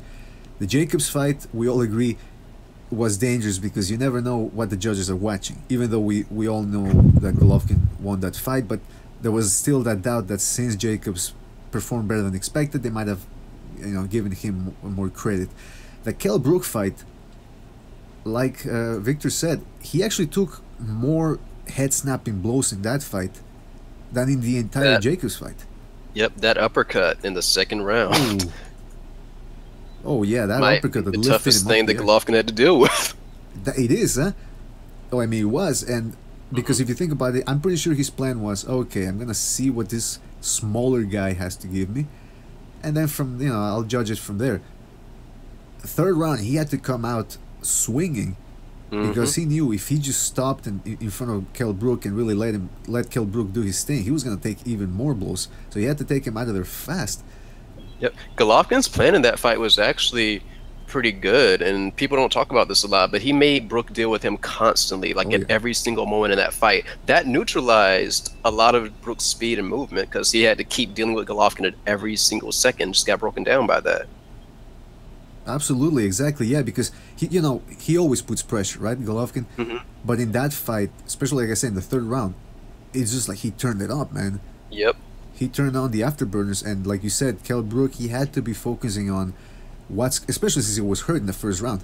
So he was always on the lookout for Yo, that. salute to Brook for recovering like that in the first round, though. Yeah, A lot of guys just would have been done. Oh yeah, man. How many guys? Rubio quit. Well, I don't know. Rubio quit. I should say, right? He quit against Golovkin, right? Yeah, so did Gil and Monroe too, for being completely honest. Exactly. Oh, and what's his other name? Wade. Yep. So you see, it does take guts to do what Kell Brook did in that fight, and then people. I don't think Kell Brook gets enough credit from the fans, honestly. No. Especially now after he lost to Spence, people are just gonna look at him Yeah, as I hate so much when people call Brook a quitter. That is the most disrespectful thing. Look, His fucking orbital eye socket was so fucking broken. Like, give me a break. He was exactly. I mean, no. These people are insane. Well, against wait a minute. Brook did quit against Spence, but I think that was more of a mental thing, though, because in the back of Brook's head, he was thinking about, like, I don't want my eye to get fucked up again or something like that, right? Yeah, that's what it seemed like to me. That played a factor. So Golovkin actually helped Spence in that way. Yeah, Golovkin with the assist. Yeah, with an assist, exactly. Counted as an assist. But Kell Brook versus Spence. Did you guys have Kell Brook ahead before the stoppage? I think I did actually, but by a small margin. In the second half of the fight, Spence was kind of taking over. Like after the knockdown, it was all Spence, but I probably had Brook ahead by maybe a point. But right. I think by the end of the fight, Spence would have won. Oh yeah. Spence was just putting. It went to decision, you know. Yeah, Spence is a force of nature himself. Going back to the Kell Brook versus Golovkin fight, Victor, did you notice how when Kell Brook, he does that lean back thing, like Mayweather in a way, but he did it when Golovkin was either throwing the jab or the left hook, and he would lean back and boom, do the counter right hand. Yep, Brook did a lot of things. He threw a lot of really good check hooks. The uppercut itself, the way he set it up was beautiful. He actually threw a slower jab than usual, so Golovkin would like try to duck under it. Golovkin still got hit by it, but Golovkin was always like leaning in and just ducking under his shot. He's like, okay, I'm gonna throw a little jab like this, make you duck down, just immediately rip you with an uppercut as soon as you come down. That was very beautiful to watch. Yeah, Kell Brook is a technician in there. He really is. Yep. My question is, do you think Canelo has the similar hand speed or explosiveness to Kell Brook that he can do similar damage to Golovkin? Yeah, I mean, Brook is faster, but Canelo has the hand speed to trouble him. Definitely has the hand speed to trouble him. Hand speed, counter punching. He's going to trouble Golovkin. Now, would it be fair to say that Canelo has more weapons than Kell Brook?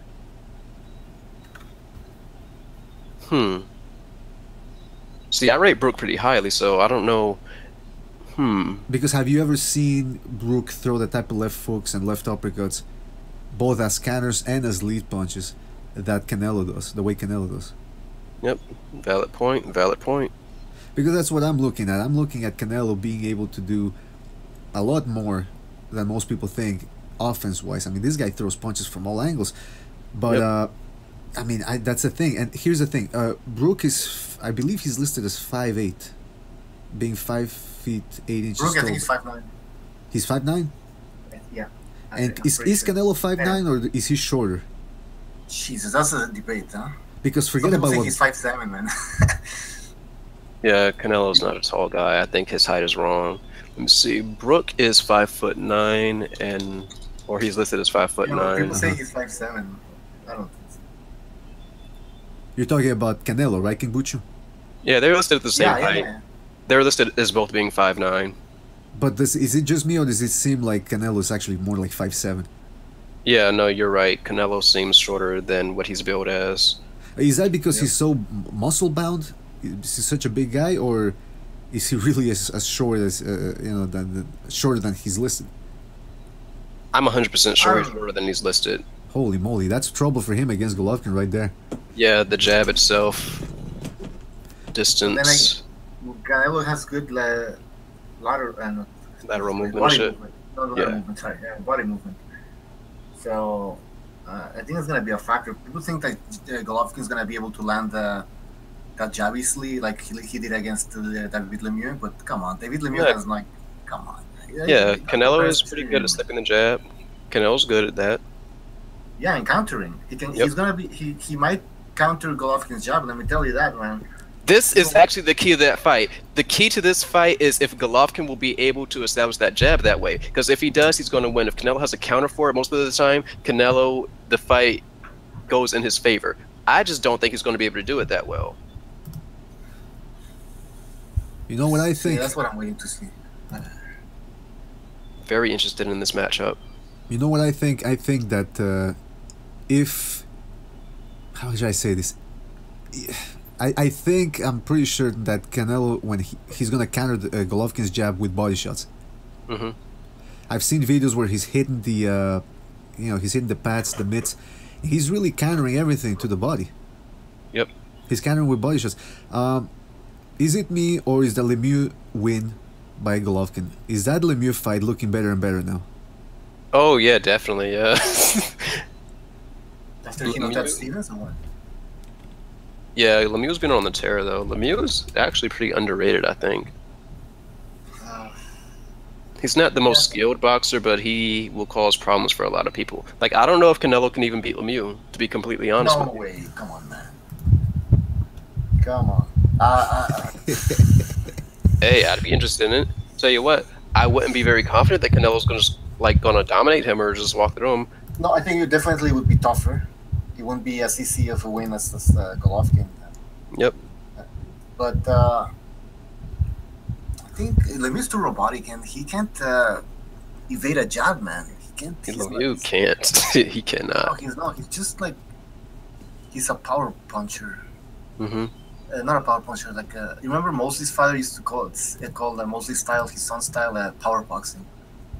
That's kind of the same shit. Like he's a power boxer, whatever that fucking means. He's I don't think he has a lot of defense. I'll tell you this much about Lemieux, man. I'll tell you this much about Lemieux. The type of power he has, he's dangerous for anybody, man.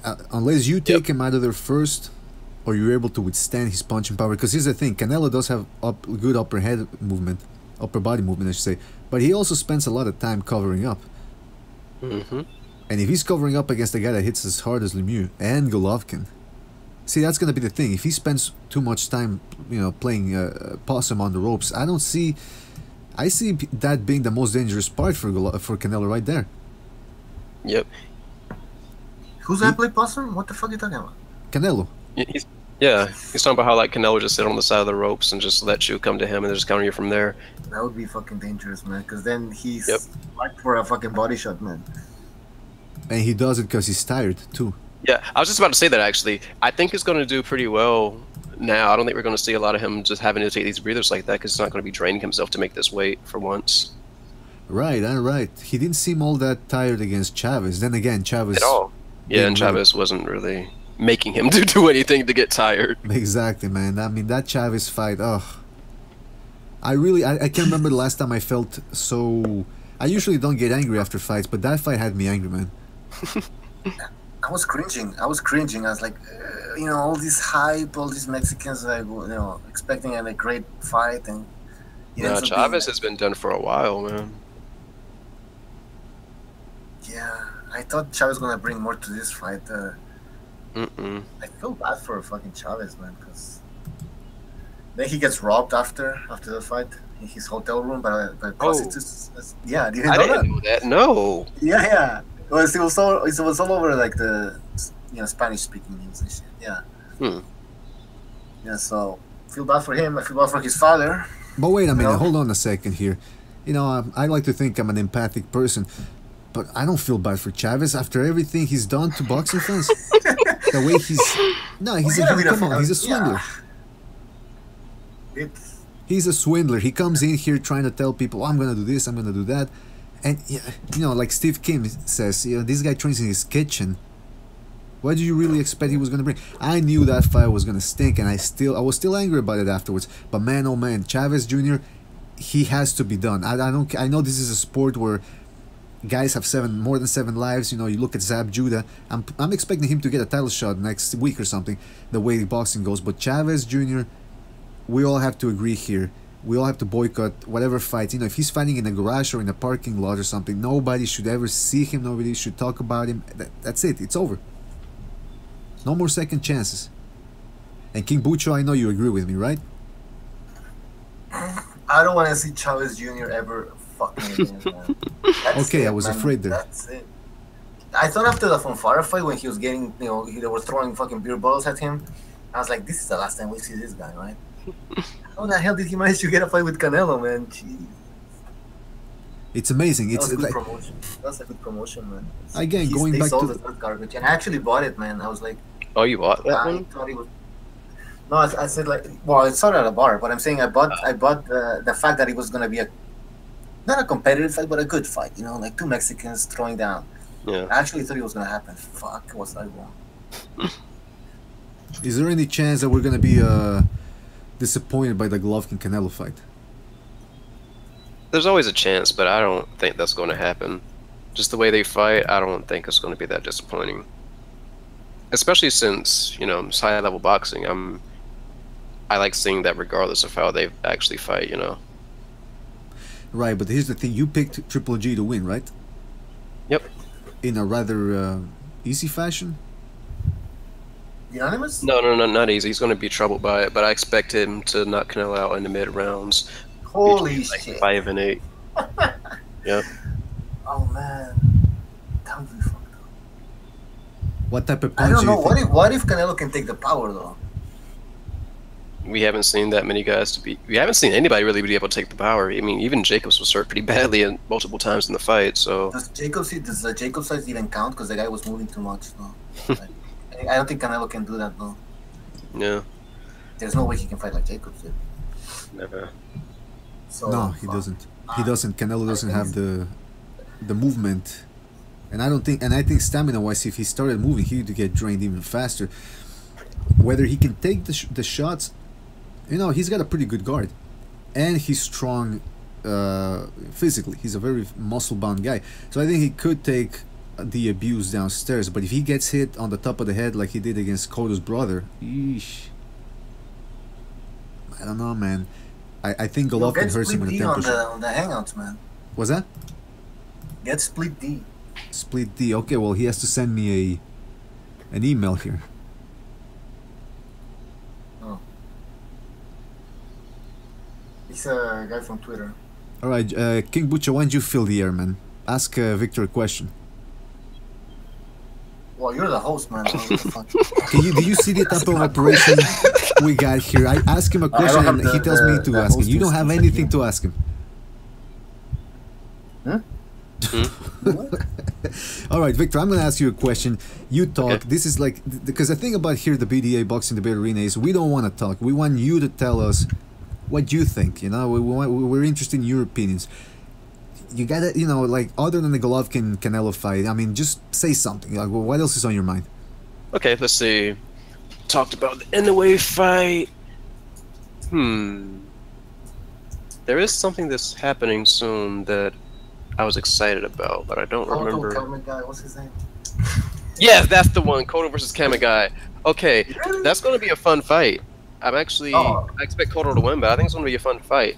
And I'm really interested to see what Cotto does next, assuming that he wins. I've heard that he wanted Lemieux, which I was surprised about. I've heard he wants the Canelo and Golovkin winner. Obviously, I don't like his chances against Golovkin. There was one other fight, too, that they talked about. Oh, I've heard he wanted Kell Brook, too. I just heard that on the forum, though. Who wanted Kell Brook? Cotto? Yeah, I've heard that on the forum, which was surprising to me. Cotto just wants some money fights, to be honest. Cause Yeah. He knows he would go to the UK and get a payday.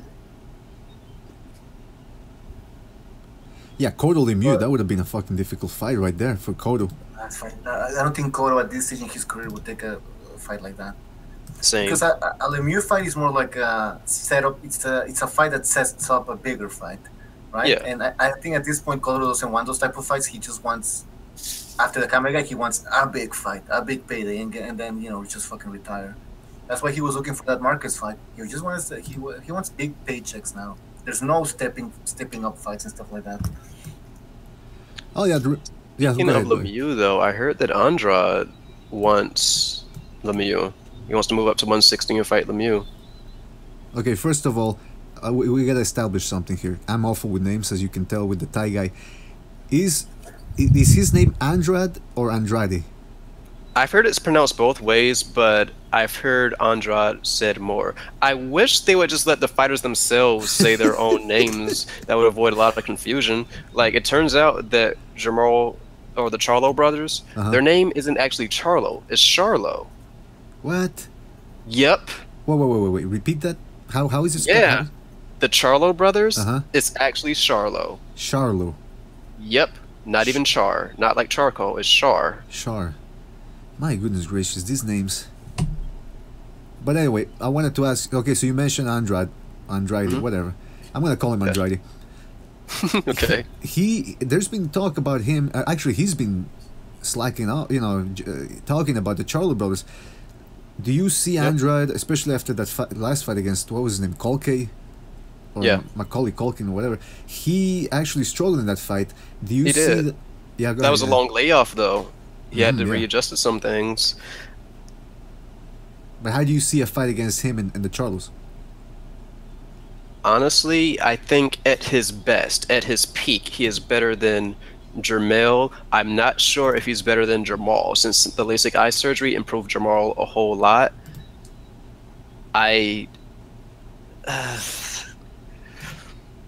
At his best, he could probably beat Jamal or Jermell. Okay. I don't think he's going to be at his best if they fight anytime soon, though. I'm picking the Charlo brothers against him, both of them.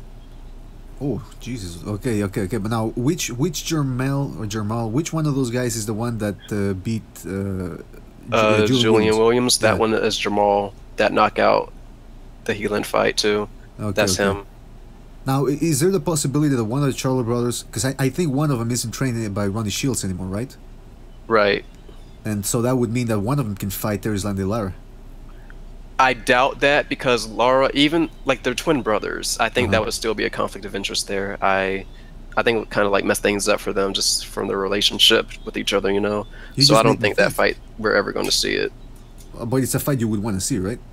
Yeah. Now just because of the top fighters, top fighters in the division. I love to see them go against each other. You just made me realize something. What if one of the Charlo brothers passed off as the other? They pretended to be, That'd be hilarious. It would be, right? I would actually put one of those. If they did that, I would put them number 1 and number 2 pound for pound, respectively. They would deserve that. That would be the biggest swindle in boxing ever. But you'd have to respect it. My God, man! You see this? This is what's good about BDA chats, man. You get, you start talking with people, and this is the type of ideas that come out, man. Very good, very nice. All right, so, okay, Victor, remind me what were we talking about earlier? Oh, we were talking about Andrade versus the Charlo brothers hypothetical, and how Andrade called out Lemieux. Oh yeah, Cotto Lemieux. How would you have seen that fight going? Cotto is a better technically skilled boxer than Lemieux. I don't think he'll be able to deal with Lemieux's power at all. I would see him getting knocked out from a left hook in particular. Oh yeah, that fucking left hook from Lemieux. I'll tell you something. I thought he killed him. I'm not even going to joke. I thought he killed that man. Which one? Curtis Stevens? Yes. When that hook landed, man. Ooh. Look. That's otherworldly type power right there. And I'll tell you something. I saw Lemieux live. Okay, I've seen him in person. Like just normal walking around. He doesn't seem as tall as they say he is. I think they have him listed again at 5'9", but he seems like he's more like 5'7". But you look at his knuckles, and he's got some big ass knuckles. I'm curious. Do you think this is the old age question, but do you think power? Some people say it comes from the techniques. Other people say something else. Do you think hand size has something to do with punching power? It does. For power, as far as boxing or just power in general, there's a few factors. It's speed, how tight your grip is, which also affects like your hand size as well, mass, your technique, how you're throwing the punch. Lemieux just seems to be heavy-handed. Yeah, and have you seen videos of him hitting the bag? Yep. My goodness gracious, you know when you see these boxers showing, in front of the cameras, these open workouts, they're always just going light on the bag, working activity, working their technique. This guy goes all out on the bag. Yeah. He doesn't care what he hits. Now, going back to Cotto Lemieux, so you would feel that Cotto would have a hard time dealing with Lemieux's power. Yep. After Cotto fights Kamigai, which, first of all, who are you picking for that fight? I'm picking Cotto. I think it's going to be a good, fun fight, though. Cotto by decision. I don't see him knocking Kamigai out. Really? Yep. Yeah. Kamigai's tough, man. Oh yeah, that's true. That's a given right there. Is he too slow for Cotto though? Yeah. Yeah, he's gonna be too slow. Too slow and just not also technically skilled as Cotto. Cotto's a pretty good boxer. Camera guy, fun to watch, but he's not like a master technician out there, being honest. So. Now tell me, how long have you been a boxing fan for? Around, like a ballpark?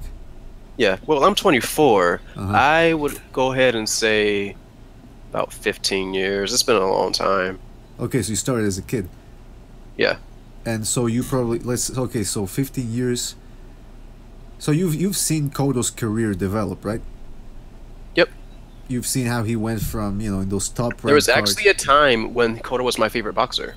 Really? Yep. And he's still one of your favorite, or he's gone off that list? I mean, he's not one of my favorites right now, but I've always had a great appreciation for Cotto, you know. Is he a diva though? Did he grow into a diva? I should say. Yeah, he has that A-side thing. Right, right.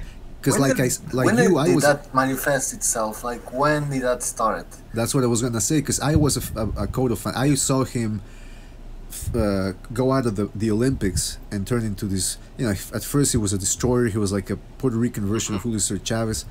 And then he started. That's when nobody wanted a piece of Cotto back then. Nobody wanted a piece of him. Finally, you know, he stepped up against Margarito. By then, he's more of a boxer puncher. Today, he's more of a boxer puncher as well as even before. But he did turn into a bit of a diva there, right, King Bucho? Yeah. I'm trying to think in which fight did he start? Maybe after the Margarito's the second fight. No, that's when he thought he started looking at himself like a big star or something like that, or he could like become an asshole or something. Because before that he seemed like a pretty okay fighter. Like after that, wearing pink and shit and like all these weird colors. Well, I don't know. That's the thing. There's a photo out there, and I hope somebody can clear this up for me. There's a photo out there of him sparring and hit the pads, and he's wearing a tutu. He's wearing a blue tutu, and King Bucho told me that was Photoshop, but it looks pretty good. It looks pretty real to me. Anybody out there can anybody out there in BA land? But I wouldn't be surprised. I mean, you know that his friend there, the fat guy. Even Mayweather said that was weird. Maybe it was like, man, y'all look pretty he's kissing him on the lips and shit. Yeah. He's in the. Okay, that's a bit weird. Well, his son is definitely gay or something, remember? Who? You see that picture? He's one of Cotto's sons. Oh, yeah. It's a Twitter picture. Well, anyways. You know, I hate to. Cotto being a diva. Yeah, he's a diva now. But you know what? You asked the question. You were asking questions about Cotto. What the fuck was that? No, I'm gonna go back to that, but I was just gonna establish that I think Cotto became more of a diva. That the peak of his diva behavior was after he beat Martinez. Yeah. Oh, that spiked, man. That's where it spiked because that's when he became the legit middleweight champion, man. That's right. And he fought DeGale. He knocked out DeGale. DeGale. Sorry, I was he was weight trained. Yeah. I actually posted this in one of your videos, probably a couple of hours ago before you said this, or before you made this little hangout thing. But the Gil win would have been remembered better if he didn't drain Gil, and I don't think he had to drain him. I think he would have won regardless. Yeah. That's right, because now there's a little asterisk where he came in at 157, I think it was. Yeah, and Gil's a big guy, and he was older. The older you are, the harder it is to cut weight. You know, it's just. Yep. Yeah, I don't like those those catch weight things. They always leave like a sour taste in my mouth. Yeah, there's like an asterisk in the fight. Well, what if he would have weighed and the worst thing is that we don't need catch weights anymore in this current era in boxing because there's so many weight classes. No, especially when it's a fight that's supposed to be for a middleweight championship. You know what I mean? Yes. It's in 160. It's not like you have two fighters that they're meeting in like one champion from above, like it's in a weight division, the other champion is in another division, and they're meeting in a catchweight. It's like they're fighting in the same division. They're both middleweights. They're fighting for the middleweight championship. And wait a minute. That's a diva behavior from Cotto. The Gil fight was a catchweight. Yeah, 157. Oh, that's disgusting. Especially since Cotto was the victim of a catchweight when he fought Pacquiao. Yeah. Well, honestly, I don't think he was really a victim of it. It was a catch weight, but I don't think he really suffered that much from it. I think that outcome would have been the same regardless of where they fought at. Yeah, Pacquiao was gonna beat him all day long. Whether it Yeah, was the a 2009 Pacquiao, nobody wanted that. Yeah, that Pacquiao was a beast. And it brings to mind something interesting about Freddie Roach. Because prior to the Cotto Martinez fight, he said Martinez is done, he's got no knees left, you know, his legs are gone, it's gonna be easy pickings. So that begs the question, then why should we give Cotto credit for that win then? I don't give him credit for that win. Oh, you don't? Good. No. The same way I don't actually give Jamal Charlo credit for beating Heelan. If you fight an injured fighter, look, that's not a real, no, that doesn't count. Wait, which guy? You say the Argentinian guy? Yeah, that guy his leg was done before they even stepped in the ring with each other. He shouldn't have been cleared to fight. Whoa, okay, yeah, I didn't even see that fight, because when it's a mismatch like that, I don't pay attention, but that just goes to show you too about the athletic commissions, that they let fights like that happen. Shady as fuck. Now, how do you, if Cotto retires after the Kamegai fight, whether he wins or loses, how would you rate his career? It was a solid career. He's going to retire as or become a Hall of Famer. They're going to put him in there. It's not like legendary, but it's a solid career. Right, because I mean, let's go through his. If you look at his big wins, Sugar Shane Mosley, Zab Judah, Sergio I think his Martin. biggest win is actually the second Margarito fight, just because of the way the first fight went. That's his biggest win to me. That's interesting. Yeah, because the circumstances around that fight, if you think about it, Margarito, he's mentally, he's fucked. But he was fucked by Margarito. So now he's going in there again. But then again, the eye, Margarito had, again, the asterisk. Margarito had that fucked up eye before the fight. Yep. But you see that as his biggest win because of the circumstances that he had been fucked by Margarito before, and then after by Pacquiao. Yeah, to me that's his defining moment. Actually, both the Margarito fights. What's sad is that for Cotto, when I think about his defining moment, there are really times when he was getting beaten up. Like the 2009 loss to Pacquiao, that's one of his defining moments, sadly, getting stopped by Pacquiao like that. The Margarito fight, both of them defining moments to me. So what do you think is Cotto's biggest win, though? He just said it's the biggest win, or because that's what I'm saying. Like that fight, that fight that defines his career. Like, not defines his career. His biggest win, against a highly ranked boxer. Well, he said Margarito? He said the second Margarito fight, but that But then again, I wouldn't rate Margarito that great, to be honest. I still say it's Margarito's solid. Oh yeah, Margarito broke Pacquiao's ribs and had him pissing blood for a long time. Margarito's not. The 2007 Margarito was the best Margarito. Yeah. Out there. And that was the one Mayweather avoided, which we all know. Yep.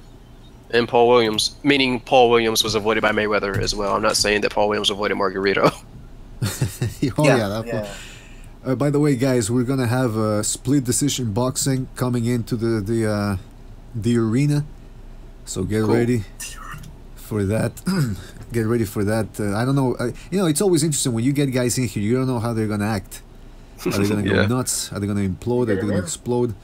Well, that's what we whatever you do, we're all for it here in the boxing debate arena. Yeah, you mentioned something interesting, Victor. Paul Williams. Did you get any chance to see him when he was boxing? See him live or just watch him box at all? Just watch him box at all, like. Oh yeah. Both of his fights with Sergio Martinez were really good. Oh yeah, those fights were wars. Especially the first one. I think that's even more entertaining than the actual than the knockout in the second one. I don't know if you guys remember, but Paul Williams was actually supposed to fight Canelo back in. Oh, I didn't know that. Yeah, back in 2012, I believe, and that was a bad year for Canelo in terms of getting fights because first he was gonna fight somebody and then that fight fell through. Then he was gonna take on Miguel Cotto, and that fight fell through. What's up, guys?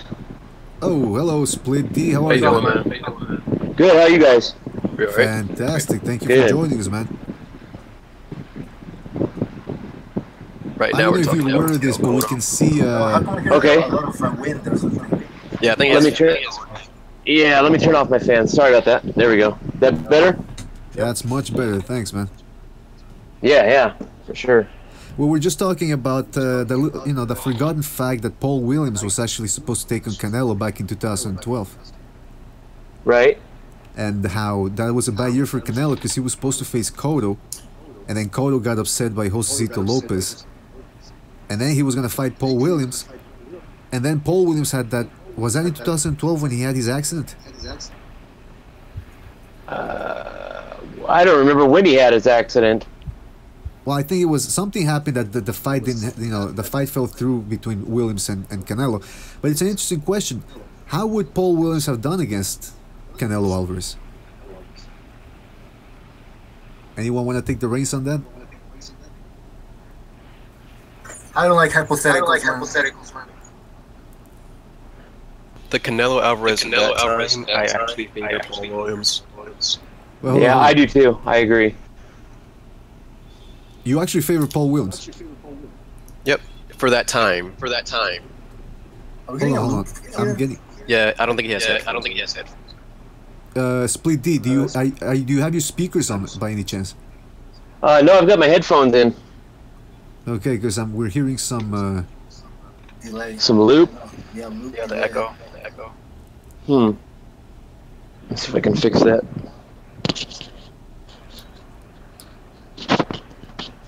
Anyway, I'm gonna keep talking to see if there's any echo. Yeah. I'm good at babbling. I'll just keep babbling. You're good at babbling. I'm very good at babbling. I was actually voted most likely to babble when I was in high school. Most likely to babble to death. I'm gonna babble until I die. That's the fucking thing. And I'm gonna babble alone in the pile of my own Should we feces. go back to the Indongo fight for the people who are watching now? Crawford Indongo. Yes. Even though there's I don't know what else to say. Wait a minute. Did that fight already start? He's gonna dominate Indongo. Indongo is very sloppy. All he has is that sloppy right hand that will not at all. That's my thing. Now, every time Indongo gets aggressive, he leaves himself wide open because he lunges in with his left and his right. Yep. Yeah. Yep. It's ridiculous. And Crawford's gonna time him. You're gonna see that the whole night. Yeah, Oh, I think after round 3 or 4, Crawford's going to take over, get his timing down, and then he's going to end up stopping him late. I think. That's my prediction. Yeah. Yep, this is exactly what he said. Yep. Yeah, exactly. We agree, Spooky. Okay, I'm sitting here trying to figure out why we still have some echo here. That's weird. Do you guys hear the echo when I talk? I don't hear it. Yeah, slightly. I don't hear it anymore. All right. Well, hold on. No, it's not that bad though. Split D. I think it's. Do me a favor. Talk. Go ahead. Yeah, I hear you. Yes, him. The echo. Is it coming from me? Yeah. All right, hang on. Is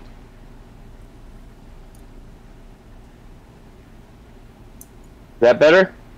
Let's see. It's still there. What is that echo Oh, do you have coming? YouTube open at the same time as the Hangouts? Like, you have to mute the YouTube. Oh yeah, because he's watching the same. Yeah, exactly. Let's see here. Yeah, go ahead and mute the YouTube. Yeah, mute YouTube. Okay. Like, is it looping again, guys? Or? Yeah, I killed YouTube completely. It's off. Huh. I don't hear any I echo wonder from why you. you have the echo with the headphones. Yeah, that's strange. Oh, I'm on my phone. and you're on your phone. Okay, okay. King Butcher, you wanna? I'm trying to think. I don't know, man. He's using his phone. It shouldn't be a problem. Let me see. Just turn it down. Just turn it down. Yeah, turn that. Is that better? Let's see. Nope. No, still there. Oh. So you just have your phone and Hangouts open, right? Yeah. Yep. That's it. This is the same thing Indongo's gonna be hearing after the fight. He's gonna be hearing double.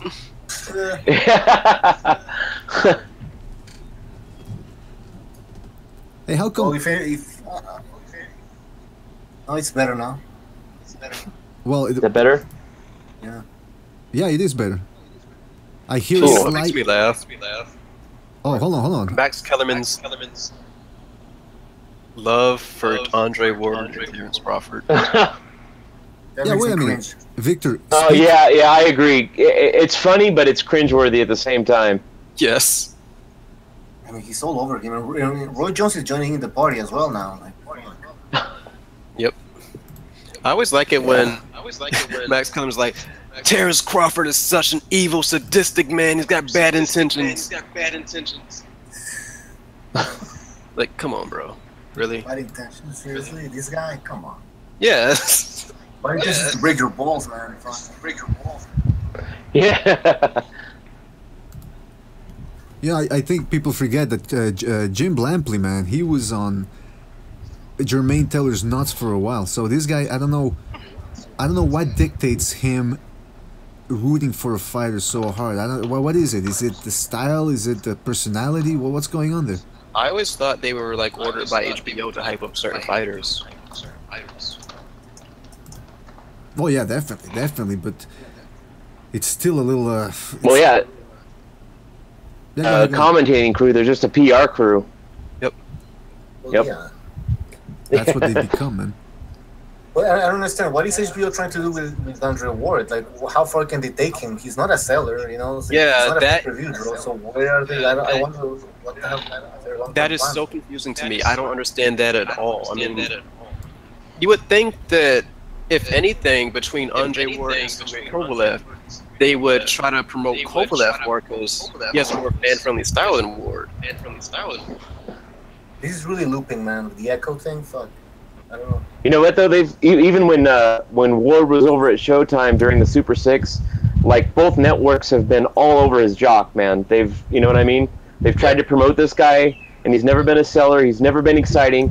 His personality is totally transparent. Adam is toxic, and the guy never ever fights or rarely fights, but he keeps getting this huge push. And then what did I read? Didn't ESPN fire Tim Bradley and they hired Ward?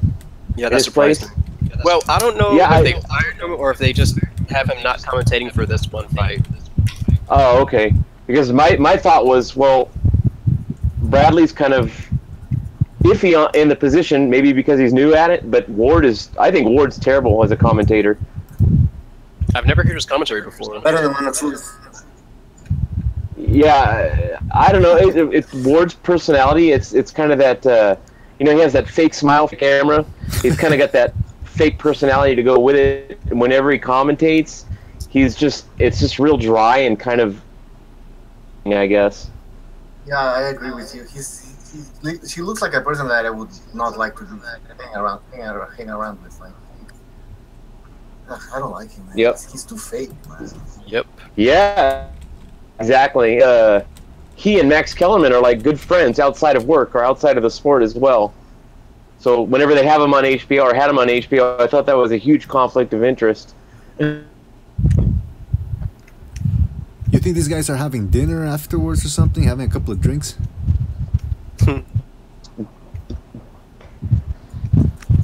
It certainly seems that way. I don't know why they're rooting so much for Andre Ward. Even during the Barrera versus the Sullivan Barrera versus fuck, the name escapes me now, but the guy who beat Hopkins and Fanfare. It's Barrera's beating his ass, and all of a sudden they bring up Andre Ward and they say, well, you see how good Andre Ward is, that he can handle a guy like Barrera so easily. I'm thinking, man, Why are you mentioning Barrera all of a sudden in this fight? I don't. Now, here's my question to you guys. You just brought up Andre Ward's personality.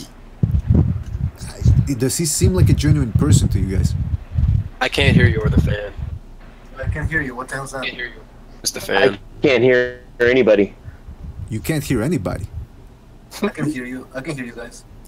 So okay, just this is great. Which can you hear what I'm saying right now? Yes. Yeah. Okay, so who can't you hear? No, there's no echo now.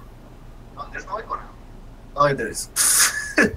Yeah, it's on your end, King There we go. Bucho. Now it seems to have cleared up. Yeah, but King Bucho, when he talks, there's some echo there. Do you think it's me? I don't think so. You're the only one that doesn't have the echo. I'm sorry. Shit. Yeah, I think it's you, Victor. I think it's coming on your end. It can't be because I have the echo as well. All right, The only now- person that doesn't have the echo is the one the echo's coming from. Do you have it? Do you hear echo from my side? Yes. Your echo's really bad. Huh. Now, do I have I don't echo? hear echo from Split D though. Yeah, I don't hear it from Split D anymore. It seems like Split D, when your echo ended, and then everybody else had echo. This is really one of those conundrums that you don't know. Now, do you hear echo from me? Yep. No, you sound clear. I hear echo from you, from BDA. Well, I think that's because you're drunk. But Victor, do you hear echo from me? No. Yeah. Was that No, I Victor? hear an echo after you talk. And yeah, and I hear echo from Victor and King Bucho, but I don't hear it from Split D anymore. Me neither. I never heard the echo from Split D, but Anyway, let me see what the comments are saying. Anybody else hearing echo from this little Yeah, they should. chat we're having? Anyway, listen. My question. Let's see if we can get through this. Does Andre Ward seem like a genuine person to you? No. what are we talking about here? No, because I'm No. interested. Because I've heard people say, "Oh, Andre Ward is one of the most authentic and nice people in boxing." I'm thinking, wait, what's Who going on? said that? Because he's a religious person? Get out of here. Probably. Get out of here. It seems like people try to make Andre Ward out to be something that he's not. But yeah, but I don't understand when you have a guy like that who, okay, I'll give you an example of something that he did that made me think about what type of person he's. First Kovalev fight, he starts doing was it in the first fight when he started in the press conference, he told Kathy Duva that she couldn't be in they were showing a fight or something, and they told Kathy Duva, "You can't be here." They did something like that. And then in the second fight, he takes his sweetest time before signing the contract. Then he starts saying that Kovalev's a racist. Oh, and you want to hear another story? Wait a minute. What the hell happened to Split D? I don't know, but there's no. I don't hear any echo anymore. Yeah. Split D, where did you go, and what happened with the echo? Oh, he says he dropped. Okay, well, we'll... Hold on, I'm gonna... The echo was coming from his side, though. Yep. You think he was his system was playing tricks on everything else? Well, fuck.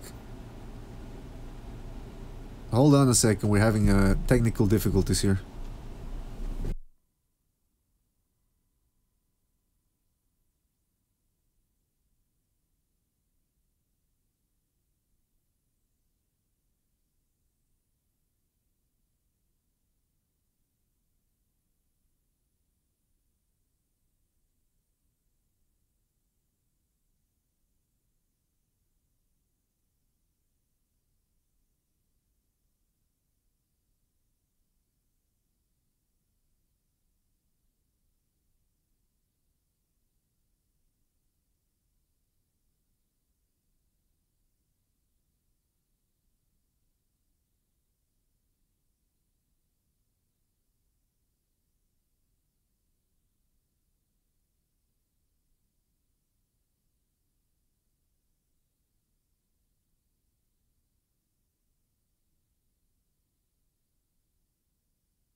Alright, so sorry about that, guys. We're having some technical difficulties here. As you can obviously tell, this is a whole shenanigans going on here. I don't know what the hell's going on. But we should be resuming the broadcast soon with Victor and Split D. Sorry about that, guys, but you know, technical difficulties, what can you do about it? We're gonna try to get you back in if you guys want. Meanwhile, I'll just fill the air here. We were talking about Andrew Ward not being a genuine person, and it's interesting because it's interesting how the media tries to portray him, or the boxing media at least, especially HBO, they try to portray him as the good guy, but I just don't see. I see him starting most of the conflict between his opponents. He's the one that really started the conflict against Kovalev, bringing up the allegations of Kovalev being a racist. Press conferences, he started, you know, acting very abrasive, saying Kovalev is not his friend, which I get. Hey, this is boxing, you're not supposed to be friends with anybody, but you know, there's a way to do things. And then also this little tidbit from Gabriel Montoya, who said that, now this is a story that Victor Conti relayed to him, was that Andrew Ward, you know, Conti, the nutritionist, well, not nutritionist, but the strength and conditioning, or as if you want to really say it, he was a performance enhancer substance distributor. And after he'd been convicted, he actually went, you know, he worked with Ward, he worked with Nonito Donaire, but then he had a falling out with Ward. So, long story short, Ward goes into a training camp where Victor Conti is providing services for some fighters, and one of the fighters that's sparring there is a guy that's gonna face off against one of Ward's friends. So Ward says, "Hey, can I show up? It's a private gym." So he says, Victor Conti says, "Yeah, I'm gonna let you in here." And all of a sudden, one of the guys from Ward's camp pulls out a camera, so they're gonna record the sparring session. And that's when Victor Conti said, "Nah, that's it. I'm taking you out of here." So, what that story illustrates is that Ward is the type of guy who will really just try to do anything to get an advantage, both for him and his friends. Now, hey, that's good. That's, you know, I suppose that's good if that's what you know. This is boxing, and if you want to do whatever it takes to win. Can you hear me? Yeah, I can hear you, Kimbucho. You sound like shit though. You sound like shit. Well, listen. Oh, you sound like shit, or I sound like... you sound like robotic or something. Oh, okay. So but it's not no problem with the audio itself. I don't know. You sound weird. You mean the way? I keep talking. Yeah, you sound like you have everything like. You have YouTube open or some shit? Or? No, I don't have YouTube open. Huh. Sounds weird. Maybe it's me. All right, now I gotta ask Victor Atkinson and Split D if they want to come back. How do I gotta give him a call, or? Yeah, you can add them and call them. Just add them to their hangouts. Okay, I'm gonna add them to the hangout, and if they don't show up, that means that I think they've had enough of this. So, but we'll see. Let's see. When's the fight, in 2 hours? Holy shit! Yeah, it's already in 2 hours. We've actually gone. First of all, can you hear me right now? Yeah, I can. And do I still sound robotic? Yep. What do you mean by robotic? Robotic, like a robot, like choppy, like weird. That's I certainly don't know why that's happening. I gotta 2 more hours. 2 more hours, says Mr. Toasty.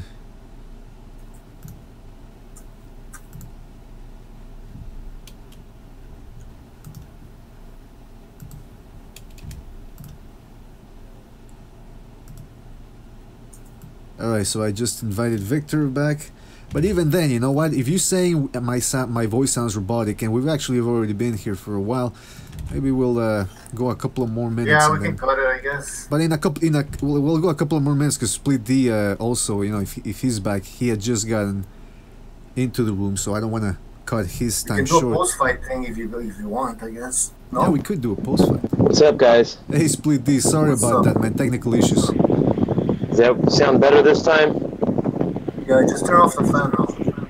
Gotcha. There we go. Better. All right. Cool. How do you, like, can you hear PDA? Can you hear? Can you hear me? I can hear everybody. Okay, and does my voice sound robotic? BDA, your voice is a little crackly. Yeah, exactly. Yeah. Okay, King Bucho, you take over with Scott Jarvis, ask him some questions, get his opinions on the state of boxing, and I'll see what I can do here. Well, don't you have a new channel? Split D? Yeah. Split D. Yes. Don't you have a new boxing channel or something? Yeah, it's splitdboxing.com. Alright. Guys. I haven't done anything with my YouTube channel yet, though. Oh, okay. Is it right, though? I read that BBC article. It was fucking amazing, man. Thanks, man. I think that was the first one I wrote. I fucking hate the PBC with a passion. Where do you think the PBC is going now? Like, when are they gonna just disappear? That's my real question. You know, I don't think they'll ever really disappear. I think most of their fights are going to be relegated to Showtime or other networks. I don't think they're going to have those, or they still have a few left, but like the time buys that Haymon did with like Bounce and Spike and NBC and all those other networks, I think they're pretty much done with Haymon and the PBC, because the ratings are always shit. And the fights are always, well, not always, but most of the time they're boring or underwhelming, and they're always mismatches. So, you know, who wants to watch that crap, you know? Yeah, but what about the fighters? I mean, I'm wondering, they fight once a year. Aren't they going to, like, tell him, like, listen, you know, my career isn't going anywhere. It's been 2 years. I mean, I don't understand the boxers. Yeah, kind of like I mentioned in that article that I wrote about the PBC, I don't think that Haymon and PBC fighters or anyone in his stable, I don't think they have a goal to fight often. I don't think they care about legacy. I don't think they care about anything like that. All they care about is to do as little as possible and get paid as much as possible for it. So, you know, they want to get paid to do nothing, pretty much. There's not a single boxer that thinks also about a legacy, not just money, you know.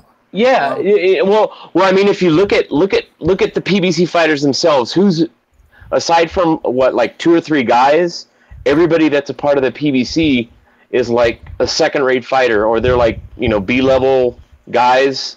They're untested. Nobody or none of the sports elite fighters have signed with Al Haymon, or even when the PBC was up and coming or was like the new thing. You know, they didn't have Golovkin, they didn't have Klitschko, they didn't have Joshua, they didn't have anybody. They didn't have Kovalev, they didn't have anybody that was on top of the sport at, 2014 or 2015. So they could have created a superstar, but it's just because I think Al Haymon doesn't know how to create superstars. That's a problem also. I mean, in those 2 years, with all the fighters he had, he could have come up with a boxing star, but the fact that they fight once, twice a year, that's not enough to actually, and then they're not even promoted that well. You know, that doesn't help the creation of superstars. Right. Oh, well, I mean, yeah, the promotion within the PBC is trash. I mean, you've got them fighting, like you said, once or twice a year if you're lucky, and when they do fight, they're fighting, 3rd or 4th rate guys in a where they're like 2,000 odds are 2,000 to 1, in favor of Al Haymon's guys. So what's the fucking point of watching? I mean, who's going to tune in? If now it's different with somebody like Triple G. Most of us are Triple G fans here. Hey, he fights every 6 months. We're all tuning in, no matter who he fights, because that he's going to come to fight, and he's going to knock the guy, flat out, and it's going to be exciting. The PBC and with someone like Triple G, HBO is going to pump that fight for months and weeks, and every day that goes by leading up to the fight. With the PBC, there's no 24/7. There's nothing on YouTube. Yeah, it's very. Well, it also doesn't help that they're all over the place, like in multiple channels, right? I mean. Right. Well, I mean, I do. My day job is I work on the internet. I do like marketing and PR stuff, and I can tell you from experience that like Haymon doesn't know what the hell he's doing with promotion. I mean, he doesn't utilize social media at all. And he doesn't want to learn. Like, no. Like don't by design. It looks like it's by design. He doesn't even care. Like, he could easily get some PR. Right. Well, I mean, if you talk to people off the record, that guys that are insiders in the sport, they'll tell you things about like what we're talking about. They make it sound really nefarious. Like there's more to the PBC than meets the eye. It's not really just about boxing. It's more about and getting certain people paid without having to put too much effort into anything. So I think that's why you don't see a lot of promotion. He doesn't do anything with social media. You know, there aren't a lot of outlets for his guys. Yeah, I agree. I mean, it's a guy who doesn't give a single interview, right? Like, that's kind of fishy. Well, yeah, and that's another thing. I mean, I see a lot of journalists and writers writing about that and talking about that. They say he's friendly when you meet him, you know, in an arena or in an office, but the guy doesn't take pictures. The guy doesn't do interviews. You know, he's got, what does he have, Lou DiBella speaking for him, and that guy's an asshole. He's not even promoting. You know what I mean? That guy is not promoting anything. Yeah, exactly. I mean, he's got all these. It's like Al Haymon's at the top pulling the strings, and all these guys below. He's got like guys like Lou DiBella right below him pulling other strings on fighters. You know that, and nobody's really doing anything. They talk and talk and talk, and they don't ever fight. And when they do fight, it's against nobodies. And then they wonder why their ratings are in the trash. Let me just ask you, Split D, did you happen to read that article from Thomas Hauser? I believe it was Thomas Hauser. Where he's the one about the PBC? Yeah, about Al Haymon? And he said that Al Haymon doesn't delegate power. He doesn't like delegating power to anybody. Can you speak about that? Like, have you heard about that? Just based on what I've seen, because I'm not really I'm not an insider in the sport. I would say Hauser was probably right on the money. I mean, when you're at the top of a business and you're not delegating, shit just gets fucked up. I mean, I run my own business during the day, and if I don't delegate, nothing gets done, or everything just crashes and burns. That's probably part of the problem. I think the PBC has a handful of problems that have made it completely fail on all levels. Now, with the new ESPN deal that Bob has, mm-hmm. do you think that some boxers from the PBC are going to want to jump ship? I think that they will, or I think that they might want to, but I know from listening to a ton of podcasts and reading everybody else's articles that he has those what do they call them, those slave contracts, where they can't leave, they can't get out of it, and even if they do leave, somehow manage to get out of their contracts with Haymon, they can't say anything about, like, negative about him or the PBC or any other boxer. So I don't know how anybody's going to jump ship. But I'm certain that a lot of boxers want to jump ship, especially those guys in their mid and late 20s that are entering their prime or right in the middle of it. Yeah, I'm thinking a guy like Omar Figueroa. He not only wants a payday, I think he actually wants the legacy, Right. Another guy like that, Sean Porter. I've heard Steve Kim and a couple other guys that I listen to regularly talk about Sean and his dad. They hint at wanting to get out of there, and they want to fight more. They want to do more, but they can't. But they're stuck because of that contract that they signed. Yeah, it's going to be interesting how the PBC. I mean, what happens with this story, though? Because they have a lot of fighters under their umbrella, right? Yeah, I think they've got, like, I think I've read, 150, 200, something like that. That's pretty impressive. Yeah. I got a question. And none of them are doing anything. Split D, I got a question. Did you... I mean, the PBC might end at any moment now. Who knows how long it's going to last. Did you enjoy anything out of it? Did I enjoy anything? Yeah, well, what were your fondest memories of the PBC? Oh, gosh, it failing? I got to be honest with you guys. Right from the get-go, when they announced that Al Haymon was launching the PBC, I was super skeptical. I was totally worried and totally against it, because if you guys remember, years before the PBC started, Haymon was working with HBO and then with Showtime, and every single fight he put on was total trash. It was always guys like Andre Berto fighting nobody, and and then all Haymon did with the PBC is take guys like Berto off of HBO and off of Showtime and try to put them on Spike or on Bounce or on whatever NBC or whatever channel he had. But it was just, I knew it was going to be more of the same. And then they had that video promo when the PBC was first starting. It was called I put it in my article, "The Champ is Here," and it showed their flagship fighters were Danny Garcia, Abner Mares, Adrian Broner, and it's like, if those are your top guys, if that's what we have to look forward to, then I mean, who wants to watch that shit over and over? Yeah, you're absolutely right. And let's not forget also that last year on Showtime, I think it was 2014, when Al Haymon took over and De La Hoya was in rehab or whatever, and that was one of the worst years Showtime ever had, and it was a continuation of Haymon's dynasty on HBO. I can't hear you, man. Tell me shit. Yeah, I can't hear you either very well. God damn it. Well, listen, this thing, first of all, thank you for joining us, Split D. I think we're gonna cut it short because we're having too many. Let's cut it short. Maybe we'll do a post-fight thing. Okay. Yeah, while we try to fix this whole shit. But Split D, Split Decision Boxing, thank you for joining us. Is there anything you want to plug? Check out his article, guys. Yeah, is there anything you want to plug? Not really. Website, anything? No. All right. I also want to thank Victor Atkinson for having joined us. Thank you, guys. We're gonna do this again, and hopefully we're gonna have ironed out the little fucking quick, defaults here we have here. We're gonna fix it. Gonna be smoother. Thank you guys for joining us. Split Decision Boxing. Thank you, Victor Atkinson. Thank you, King Bucho again, and we will see. What? All right. Thanks, guys. Take care, guys. See ya. See you on the next one. See ya. See you guys.